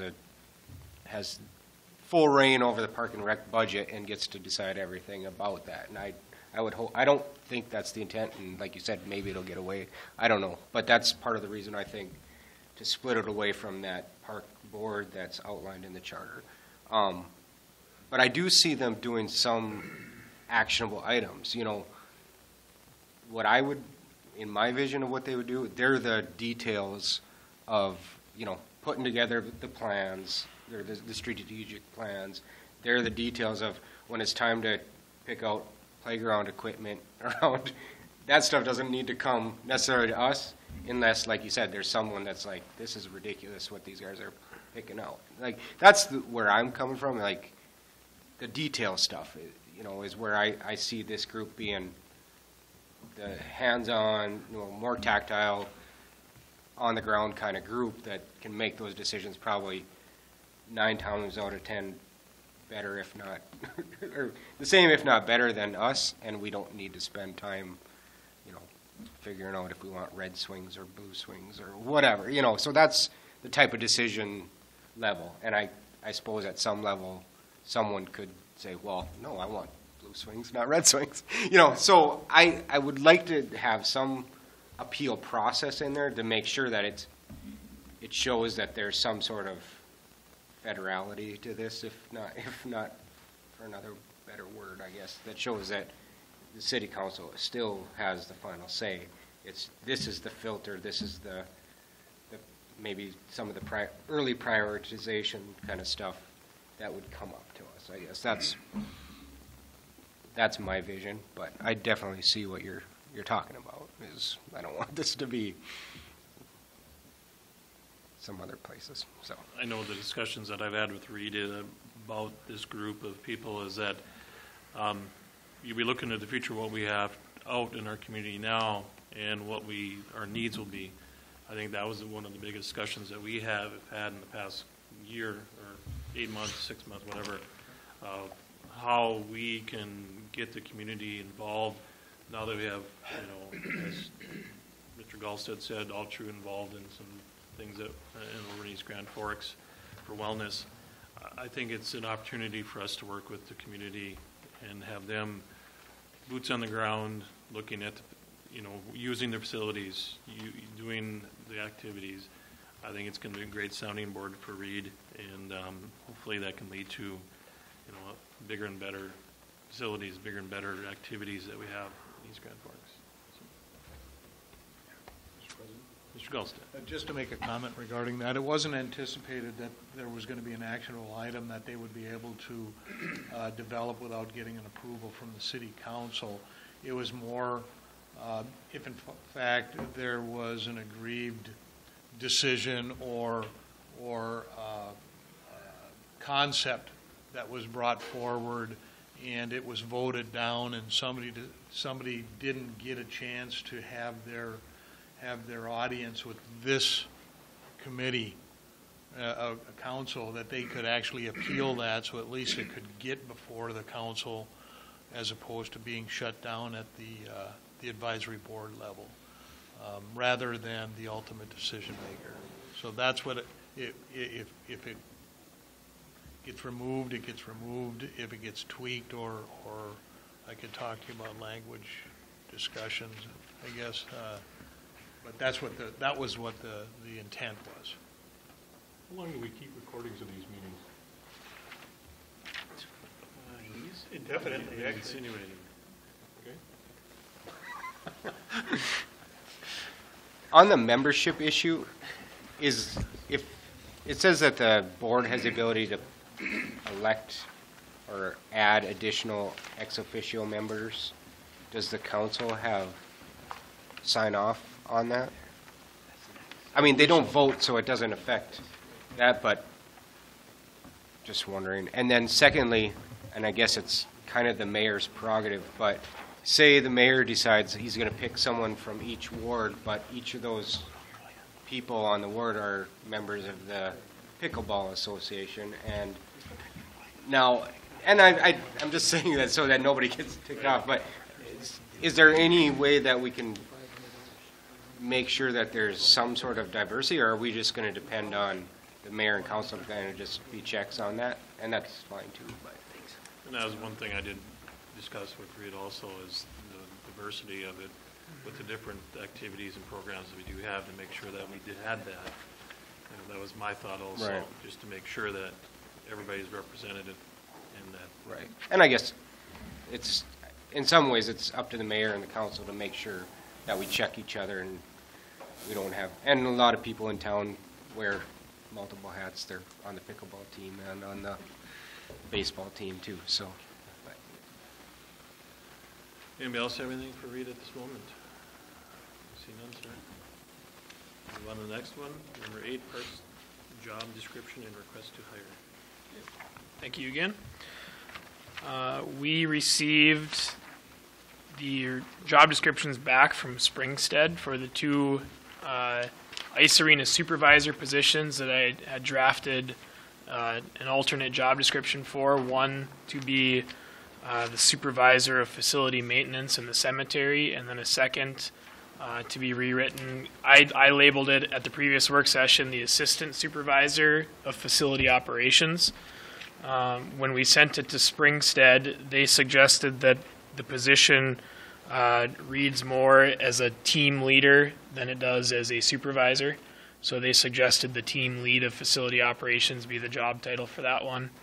The the meat of the job descriptions is largely the same as it was when I brought it to the work session, the previous work session. They tweaked a little language here and there, Springstead being they, but didn't change the kind of the core principle of what we look at these jobs potentially being.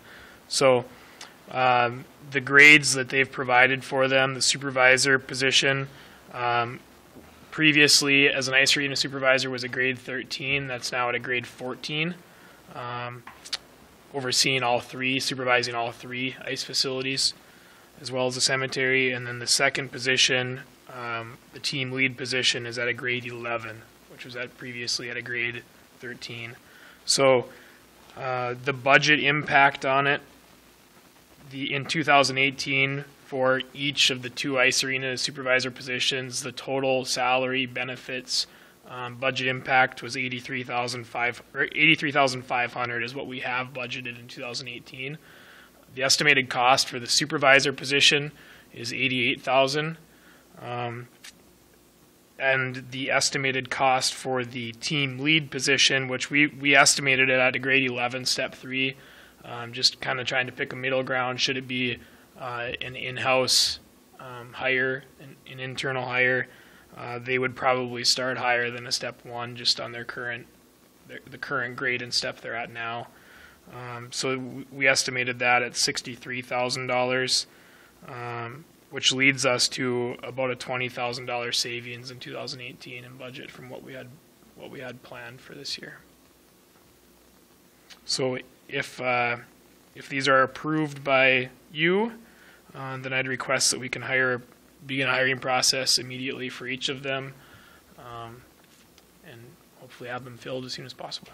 Mr. Demers. Thank you, Mr. President. I didn't have a chance to go and check the schedule. So the move to the supervisor position at grade 14, it goes to 88,000. Is that where they are on the step, or where would that be on steps? Is that the end, or is that?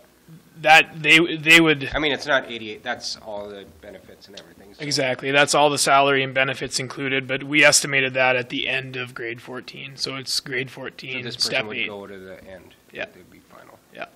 So is that commensurate with current pay? Yes. I mean, is the person? I'm just trying to figure out. So if you had 83 budgeted, why would it go up? Because don't we typically, when we do a raise, we go to the position, like the step on the scale that matches their current wage? Or what? I don't know.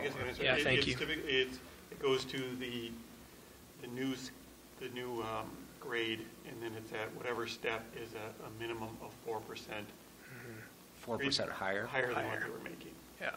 Okay. And we did, Ms. Knutson and I looked at that, and it was a grade. It had to be the final step 8.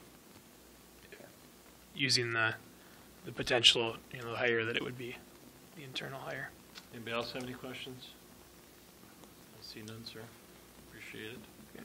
Thank you. Number 9, request for additional materials for VFW Arena. Reed. Thanks again.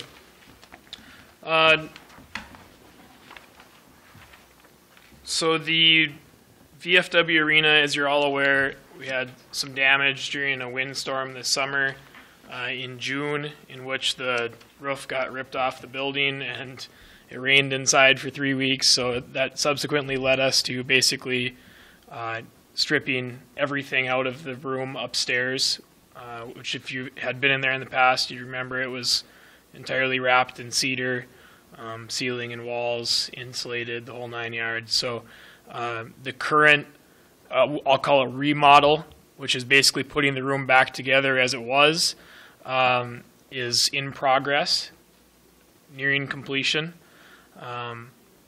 We now, because of that, we've had a chance to get back together with Altru and revisit the discussed use of that room that we talked through probably in April or May of last year. The intent was for them to begin activities in June, offering their fitness program, and we had bought an initial feeder of equipment to benefit their program as well as to benefit our recreation users. It was, at that time, it was a lot of yoga mats and small dumbbell sets and medicine balls and things along those lines. Through the discussion with Ultra Sports Advantage, it was, let's start with a little bit of equipment to get the room active and then see where that takes us, what kind of business you have, and whether or not this is a home that you can see yourself making before we invest a lot of money into it. But over the course of the last 6 months now, since the roof came off, and we've had a chance to look at this room a little bit differently with the needed remodel, is they've now come and said, I think now is the right time, and I would agree with that. Now is the right time to take the next step on this. So included in this packet is some information on a couple of the things that they've suggested that would take this room kind of to the next step of a fitness facility. And I called it, through the packet, I called it a multi-purpose room a lot. And I really believe that that's the ultimate use of this room, is just that, a room that can be a fitness center when it needs to be a fitness center, and it can host a birthday party when it wants to host a birthday party, and it can host a staff training or a board meeting, or you name it, a hospitality room for a figure skating competition. It can do all of the things that we'd expect it to.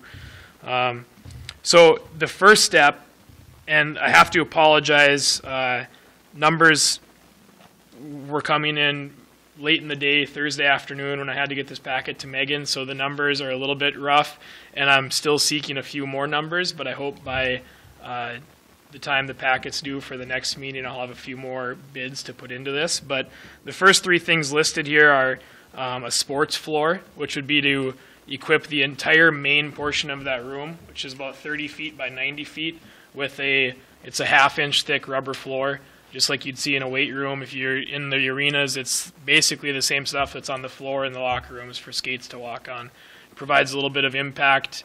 I don't have the word, but a place for kids to jump up and down and not damage their knees, essentially. Cushioning a little bit. Yes, cushioning, impact cushioning. Thank you, Mayor.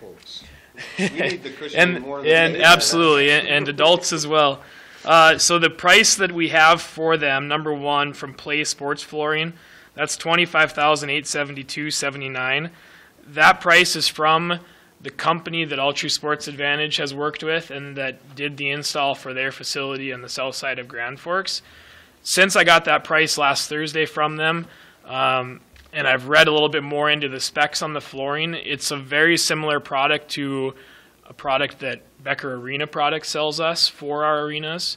So I've requested a second quote from them that I think, because they're much more local, I would expect that price to be much less. If you go into the pages, the freight on this flooring, I'm not sure where it would come from, but the freight is almost $6,500. So I would expect that would be less. Can't say for sure, but I would expect that would be less coming from Savage, Minnesota.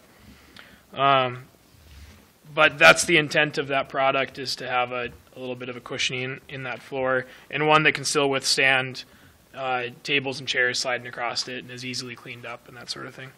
The speaker system, that would be to equip that room with a speaker system that could be used to play music during fitness classes, during yoga.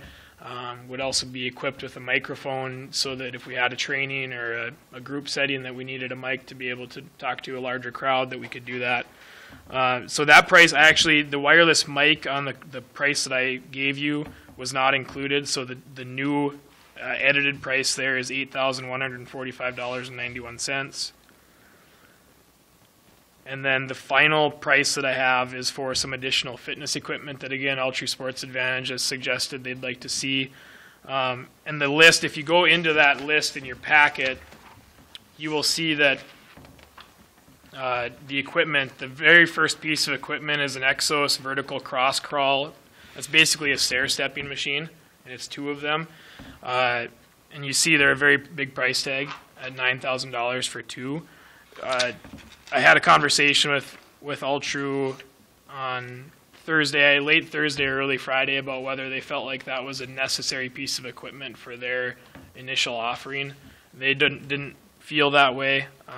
They agreed that they recognize it's a very expensive piece, and that we may want to just hold off on making decisions like that when it relates to the total amount of dollars we have available from All True. So my suggestion would be to move forward with the rest of the equipment on that list, but hold off on the Versa climbers for the initial time being. So that price would bring us down to $69.94 rather than $15,994.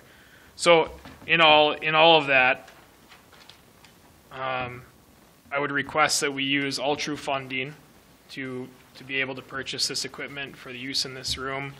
And the total price I have without a subsequent quote from Becker Arena Products it's $41,013.38 for each of those three options.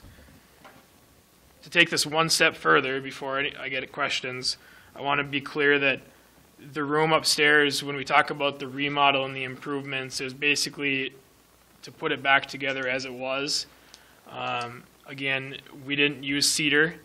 We used sheetrock instead. We used 5A sheetrock because the cost of cedar today was very, very expensive. And we've tried to repurpose some of those dollars from cedar into other areas. For example, we used a different insulation today than what we used 30 years ago when we built the building. So I think we're better equipped, the room is now, and we'll be able to make use of some of those dollars of the replacement of cedar in other ways. But there are still a few areas that I think that we could add to this room that would not be an insurance claim side of it. They would be the doors that when you go into the room, the doors are, if you jiggle a handle and push hard, you're going to get into the room. So when we get all this equipment in there, we'll want to update the doors as well.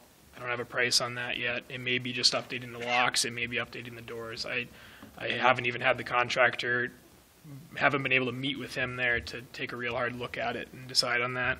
The other thing that we've talked about is a camera system. If we get a lot of fitness going on in there and it's a room that people are going to be potentially coming in and out of, do we want to have a camera system installed should any damage occur to the room? Not that we have to do any of this, but just that I want to make you aware that if we start talking about using these dollars, there may be other things coming down the road.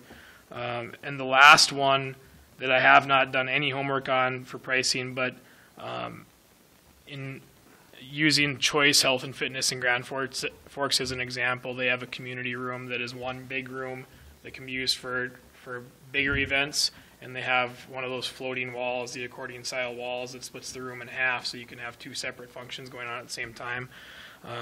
Again, I haven't done any research on pricing, but I think that that would be something that, again, could take this room to the next level if we had a wall like that installed that could, split one half to be a fitness center and the other half could still be used for a meeting or for a birthday party. In the initial construction process for this room, I've had them install the backing and the prep work for that should we want to put it in. And that's, it's as simple as putting in 2x4s between the studs before you put the sheetrock over. So kind of the groundwork there is laid out if we want to do it. If we don't want to do it, it's no harm, no foul. But if we want to do it, the infrastructure is there for it now. So, Mr. Tweten. Did the Blue Line Club used to use that before it started leaking? Am I right? Yes, the Blue Line Club, there's a boardroom and office up there that the Blue Line Club has used and still makes very active use of during the summer with their hockey camp. And that boardroom and office are still there. In fact, the office was very large, and that's one of the things that I decided to do is to split that large office into 3 offices so that other groups can make use of office spaces up there. Does somebody besides the Blue Line Club use it? Absolutely. So the figure skating club used it as well. Yeah, pardon? The figure skating club used it a lot as well, and that's why I had them add a couple walls so that there are a couple different office spaces, so that the clubs that use the room can each make sure they have access to an office there. It's not part of the subject, but why don't you just tell the council quickly how many skaters they have now compared to before? Oh gosh. Put me on the spot. I don't have those numbers. I'd have to bring them back to you. There's an increase. There is an increase in both hockey and figure skating, a pretty substantial in our youth levels, but I'd have to There's bring the numbers hockey, back to by the you. way, tonight at 7:30, Red River. Mr. Vetter. Thank you. Whatever happened with the turf from the Blue Line Club? Did we ever purchase that? We didn't ever purchase it. In fact, we didn't even send out for quotes on it. And that lack of communication to this group is my fault. After we had the meeting at a work session, we discussed putting together specs on turf, and one of the big obstacles with it was storage of it, which we could not come up with an answer for. So we didn't even get to the point of developing specs for it.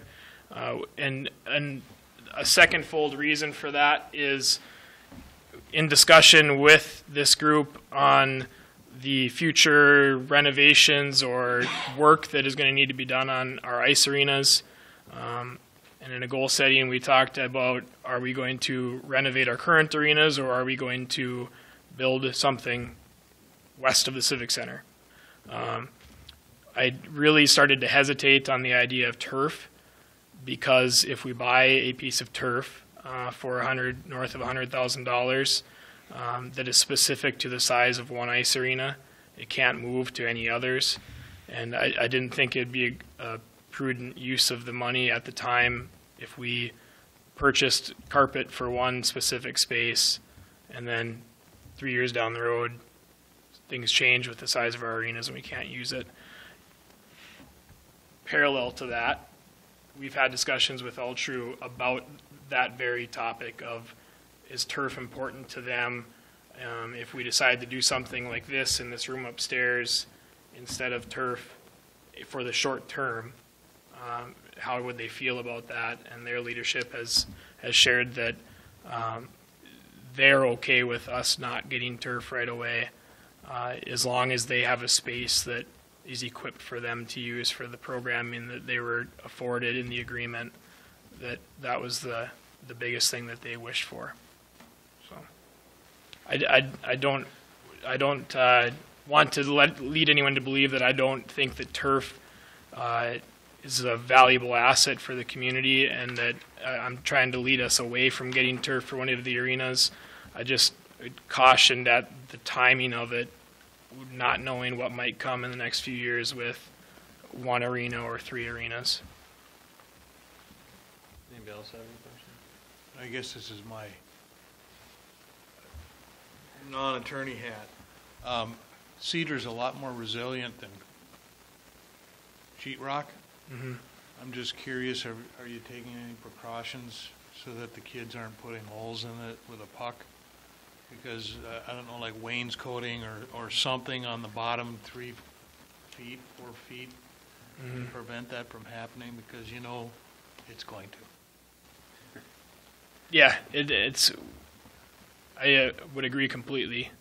It's one of the things I worry about. We haven't had a contractor give us a price on doing anything protective like that on the bottom layer, but I would certainly agree that there is the issue there for it. The biggest decision, I guess, in going back, that I spent a lot of time talking with Mr. Murphy about, in going back to, do we install cedar or do we install sheetrock? Or we looked at other products as well that weren't cedar. The biggest holdup that I had was the roof itself. Of course, we had leaking issues for years, and in talking with the engineers, the pinpoint back to those leaking issues was that the attic space is so small, and at basically less than a 1/12 pitch, there was just not proper ventilation there. And when we started putting the new roof back on, they hemmed and hawed over it for days over how are we going to get this thing to vent properly. And any idea that came out didn't have a strong response that any type of ventilation we were going to add to it was going to solve the issues of the condensation and the buildup. Just talk to Charlotte. So, yeah, she walked out out here when you started talking about attic ventilation. So the best answer that we could get from people and how to make sure that didn't happen was to spray foam insulate it. And, That's what they did. and so we spray foam insulated it.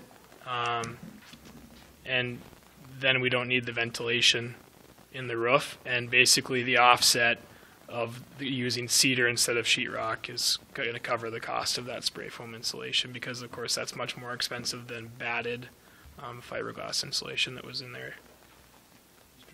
Thank you, Mr. President. Who has access to this? Right now, only city staff and contractors that are working on it, and I know that's not the intent of your question. You know, going forward, the way that I see it is that the room is going to have to be reserved by a party to use it. It's going to have to be locked. The balcony, of course, will have to be accessible as a viewing balcony, but the room, and that's why I go back to the doors and the locks being an important part of this. I think it's going to need to be, because of the amount of equipment and the cost of that equipment, it's going to need to be monitored and reserved. They're going to have to call our office and reserve time in there, just like they're reserving a sheet of ice. But I mean, could a single certainly citizen say, I'd like to go in there from 6:30 to 7 in the morning? Could I get in there? I think that we Maybe need to... not right now, but is that... Yeah. I think that as a group, we need to work through that a little bit, and I'd certainly would seek input from this group in how you'd like to see that look. I think it'd be very difficult, you know, in its current setup, and even if it's just a turnkey lock.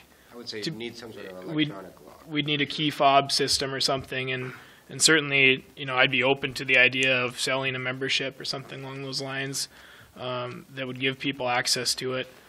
You know, and there, if we were going to do those things, then we'd probably want to lean even further towards adding the camera system to the room as well.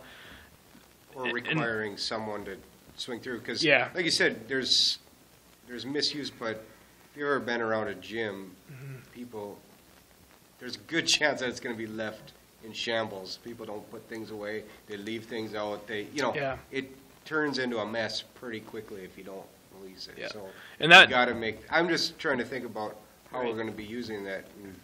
And that's why I think that my short-term view of it is that it's going to be for team functions, for Sports Advantage to be able to come in and to offer their programming where they're going to have at least one coach there. They'll unlock it, make sure it's ready to use, and they'll clean up after themselves when they're done. The same for our groups, our figure skating teams and our hockey teams. If they want to use it, you know, they'll have to reserve a block of time through a schedule and have access with a coach that's going to go in and supervise the group. If we wanted to go further with an individual member, then we'd have to take some more steps in that.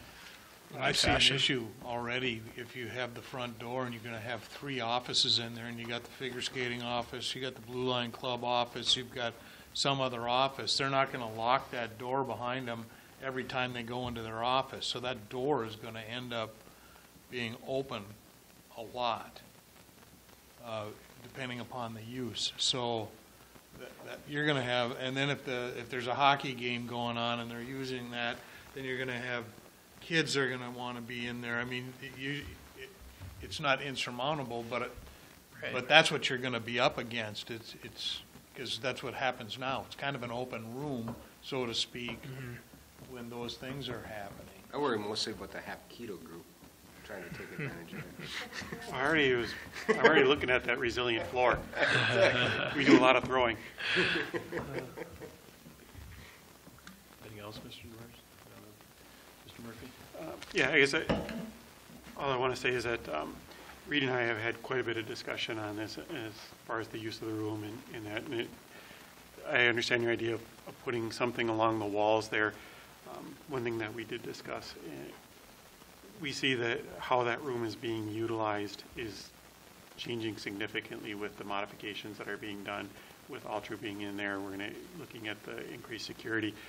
So I guess it's my opinion that prior to us doing that sort of investment in it, let's see how this works now that we're limiting the access to it more. It's going to be utilized more frequently in there. In my opinion, there's probably going to be less of a chance of unsupervised kids in there due to the fact of the cost of the equipment that's going to be in there.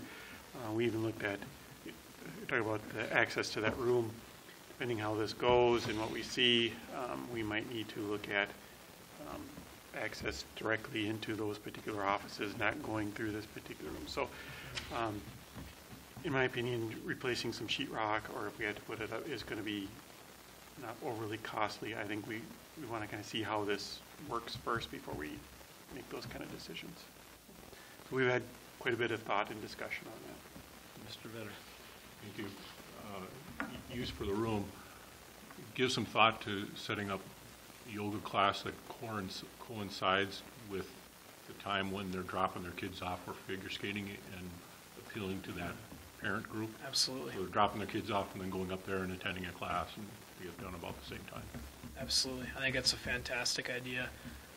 And I know that Altru is very excited for the room to be available for, that exact use, to be able to start to make some more active use of the partnership from their perspective. Another thing, just ideas, we've discussed the exact same thing of, do we line the windows with 4 or 5 treadmills, and hockey parents, when they come in, they can drop their kids off for practice and they can go upstairs and run a couple miles on the treadmill and watch their kid practice at the same time. So I really think that, to Mr. Murphy's point, I think the possibilities for this room are endless, and there are certainly some mountains we need to get over still as far as how it looks and how it's used and who can access it. But I think that it's exciting that it can be just that, and that we can work through those as we go. Anybody else have anything for Reed? Seeing none. Appreciate it, sir. Thank you. Number 10, discussion on Charter Commission. Mr. Murphy. Thank you. This is an item that has come up, I guess, several times in the past. By who? And we've had some discussion on, council did give some direction to City Attorney Galston and I to do some research on this and bring something back. I guess what we found is, according to the charter, the vacancies and the creation of a charter commission are up to the district court. I guess it's our opinion that since this has not met in many, many years, and we are only able to locate one member of the last time the Charter Commission met that is still around, it is our recommendation that the council authorize us to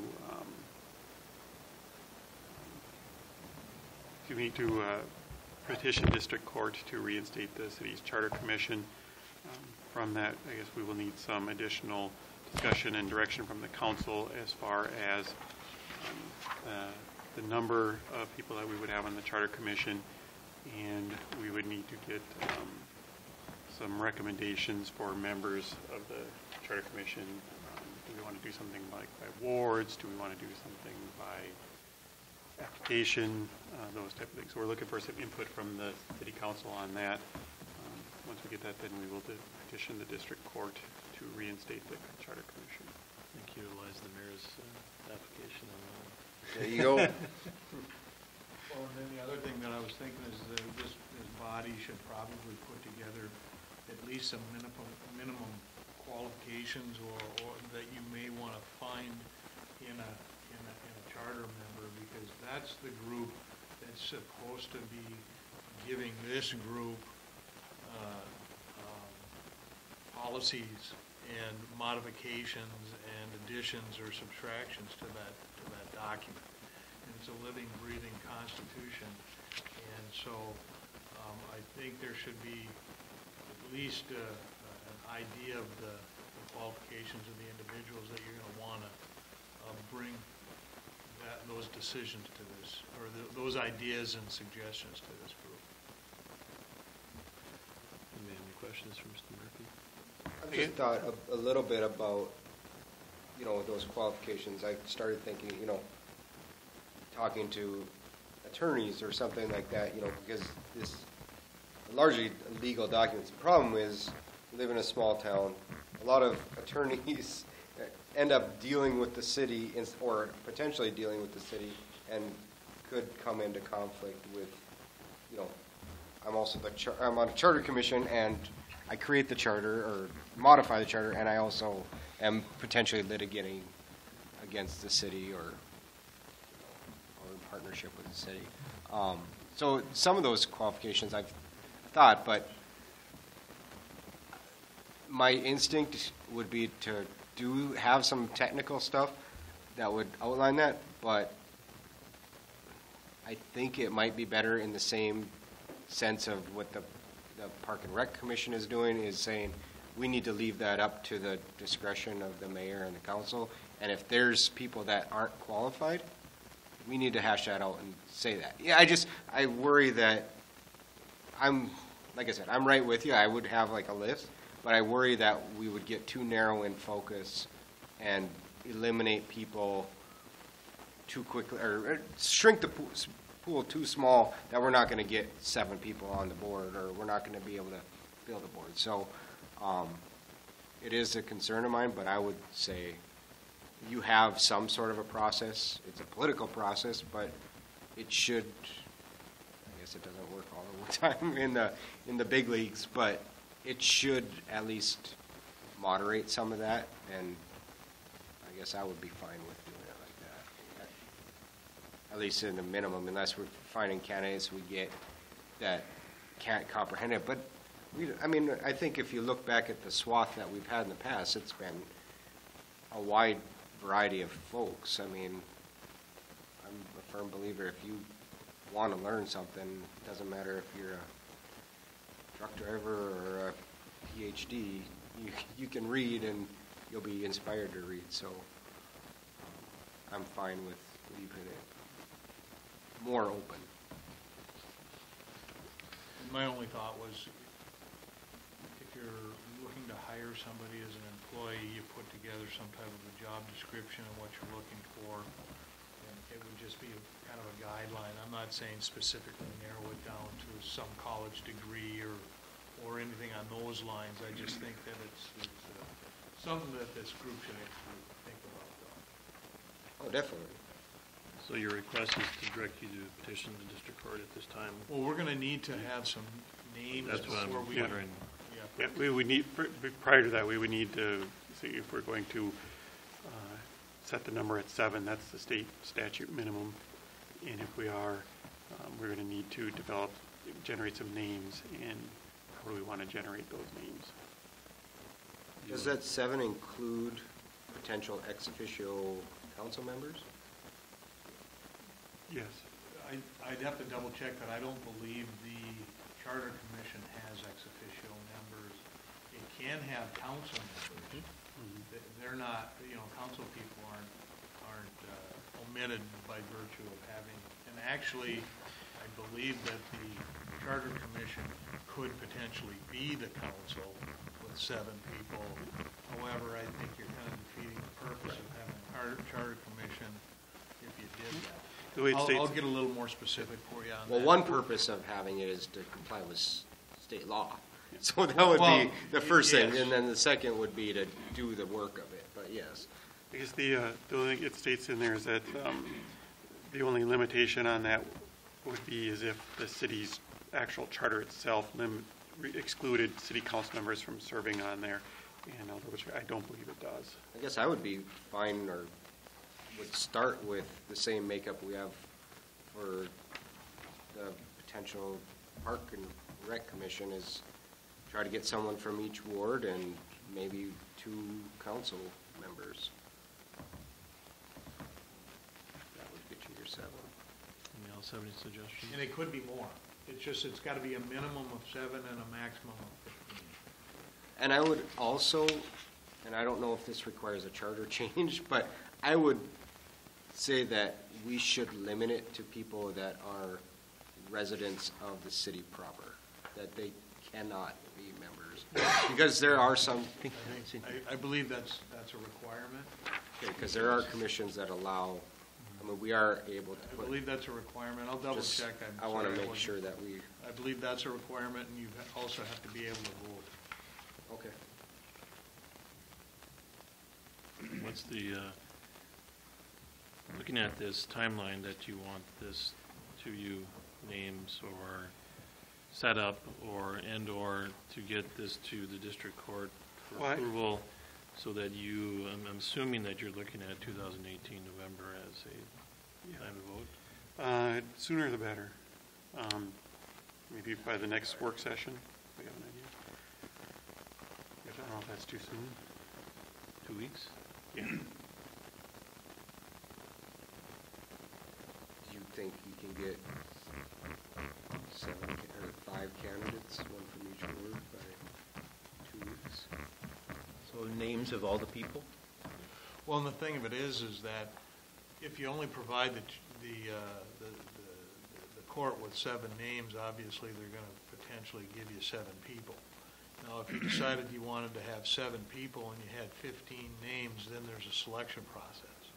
You know, so it's however this group wants to handle that. Would you go around and make sure that those 7 are willing to serve then before those names are submitted? Yeah. Oh, I would. Yep. So that takes a little time. They may want to ponder, you know, their willingness to serve. I think 2 weeks is quite fast. Yeah, that'd be a little quick. Or the first work session in February, that'd be 4 weeks. Or 5 weeks, because we have 5 Tuesdays in this month. I think that's better. And just so the mayor knows, and I'll be doing, I won't, on this particular commission, for sure, I won't support anybody that's currently, would be serving on another one because of the nature of this one. I think, I've said it before that I think the conflicts can arise depending on different commissions, but for sure, on a commission like this, I wouldn't want to have someone that would be serving or that we would put on another one. I guess, but that's just one person, but I would feel even more strongly about that in this particular case. Anybody else have anything on that item? Okay, thank you, sir. Number 11, discussion on distribution of deer surveys. Okay, as you may remember, I sent this out to the council. I asked if, since we are now kind of in the prime deer in the city part of the year, if what you've been hearing, what you've been seeing, what your opinion is on the deer population this particular year.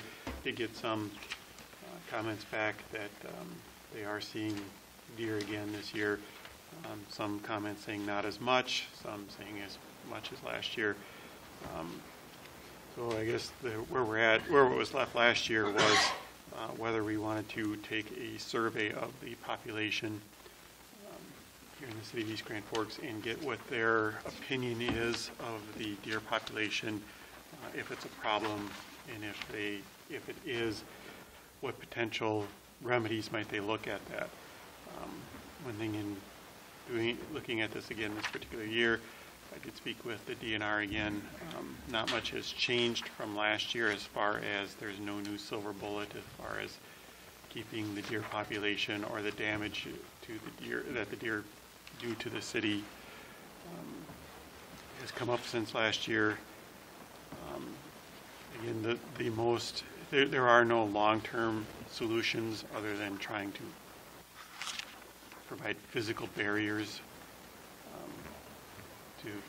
along the deer corridors to bring them in, and even those are not overly effective, and they are considerably expensive. The most cost-effective short-term method of controlling deer population is limited archery hunts, particularly like those with sharpshooters, those type of things. However, those provide short-term reductions in deer population. What they found is even within the same season, the same situations or the same things that attract the deer in the first place are not going away. They're sheltered here no matter what we do for there's a food supply in the urban areas. It's sheltered. They're safer from predators, those type of things. So those same conditions remain that make it attractive, and you will get more deer moving in to replace the ones that you might. So what they found is that is a season solution at best. So with that, and what our solutions are, I guess the question becomes, do we want to do a survey and see what the population's opinion is on this? One final thing before I say that I forgot to say is that, again, in speaking with the DNR, if we do look at a hunt, it would most likely be in our city's best interest to do a specific sharpshooter hunt where you get in specific, the ones that are certified to do this type of thing rather than a lottery or permit hunt, due to the fact that if you want to do even 100 yards away from populated areas, it leaves very little areas for the hunt, particularly when you take out the greenway system, which the trail systems are, because you do not want to have non-certified hunters out there shooting at deer where the trails run through. So, unfortunately, I don't have any better news for you than I did last year. We're still at where we're at. I guess we did table this up until this season, so that's why I'm bringing it back. I think a survey would be great. That's just as a starting point. I think if we don't do the survey next year, we're going to talk about it again, so Yeah. I guess. But, Mr. Demers. Thank you. How much do you anticipate the survey costing? It depends on how we have to do it. I did check with Water and Light to see if we could include it into the utility billing that goes out. I was informed that all of the months for 2018 are spoken for, so we would not be able to put it into the utility billing. Our envelopes don't stretch any further, or what? That's what I was told. How about you tell them that we're going to do it? The machine that we use to pull the bills, most you can pull them two at a time, otherwise you have to cancel every third one that you use. Or you have to run it separately and you still have to manually fill it. That's probably the reason. Anyway. We can try to set something up on the website. I like having it go out. I think website is too passive. I like going out and finding out what people say. I would include in there the fact that it's illegal to feed as a, I don't know if everybody knows, but put it out there. Like I said, I'm fine with doing a survey. I think, like you said, if you don't, you're going to be asking the same question the next year. On our ordinance, has there been any complaints or citations or investigations into any of that? I mean, not. Allow me to call you? No, I'm just saying, I'm wondering if that's part of the reason why I think it needs to be out there, is We have not because, received So I guess, I don't know if Megan, off the top of her head, can remember what postage is for when we did the last thing for that special election, but it would just be postage and then the staff time to calculate the response. And put it. So just postage. Because it was like it was over $1 and that. And that's not require that. You wouldn't even need an envelope, would you? I suppose. Maybe an envelope just on the back and it just took out. well, if we can do our tax returns on a postcard, why don't we figure out how to do a survey on a postcard? One thing that I did find out from Bemidji and from the DNR though too is if we would be doing phenomenal if we get a 20% return rate. I guess my question is what do we do when the survey comes back? I mean,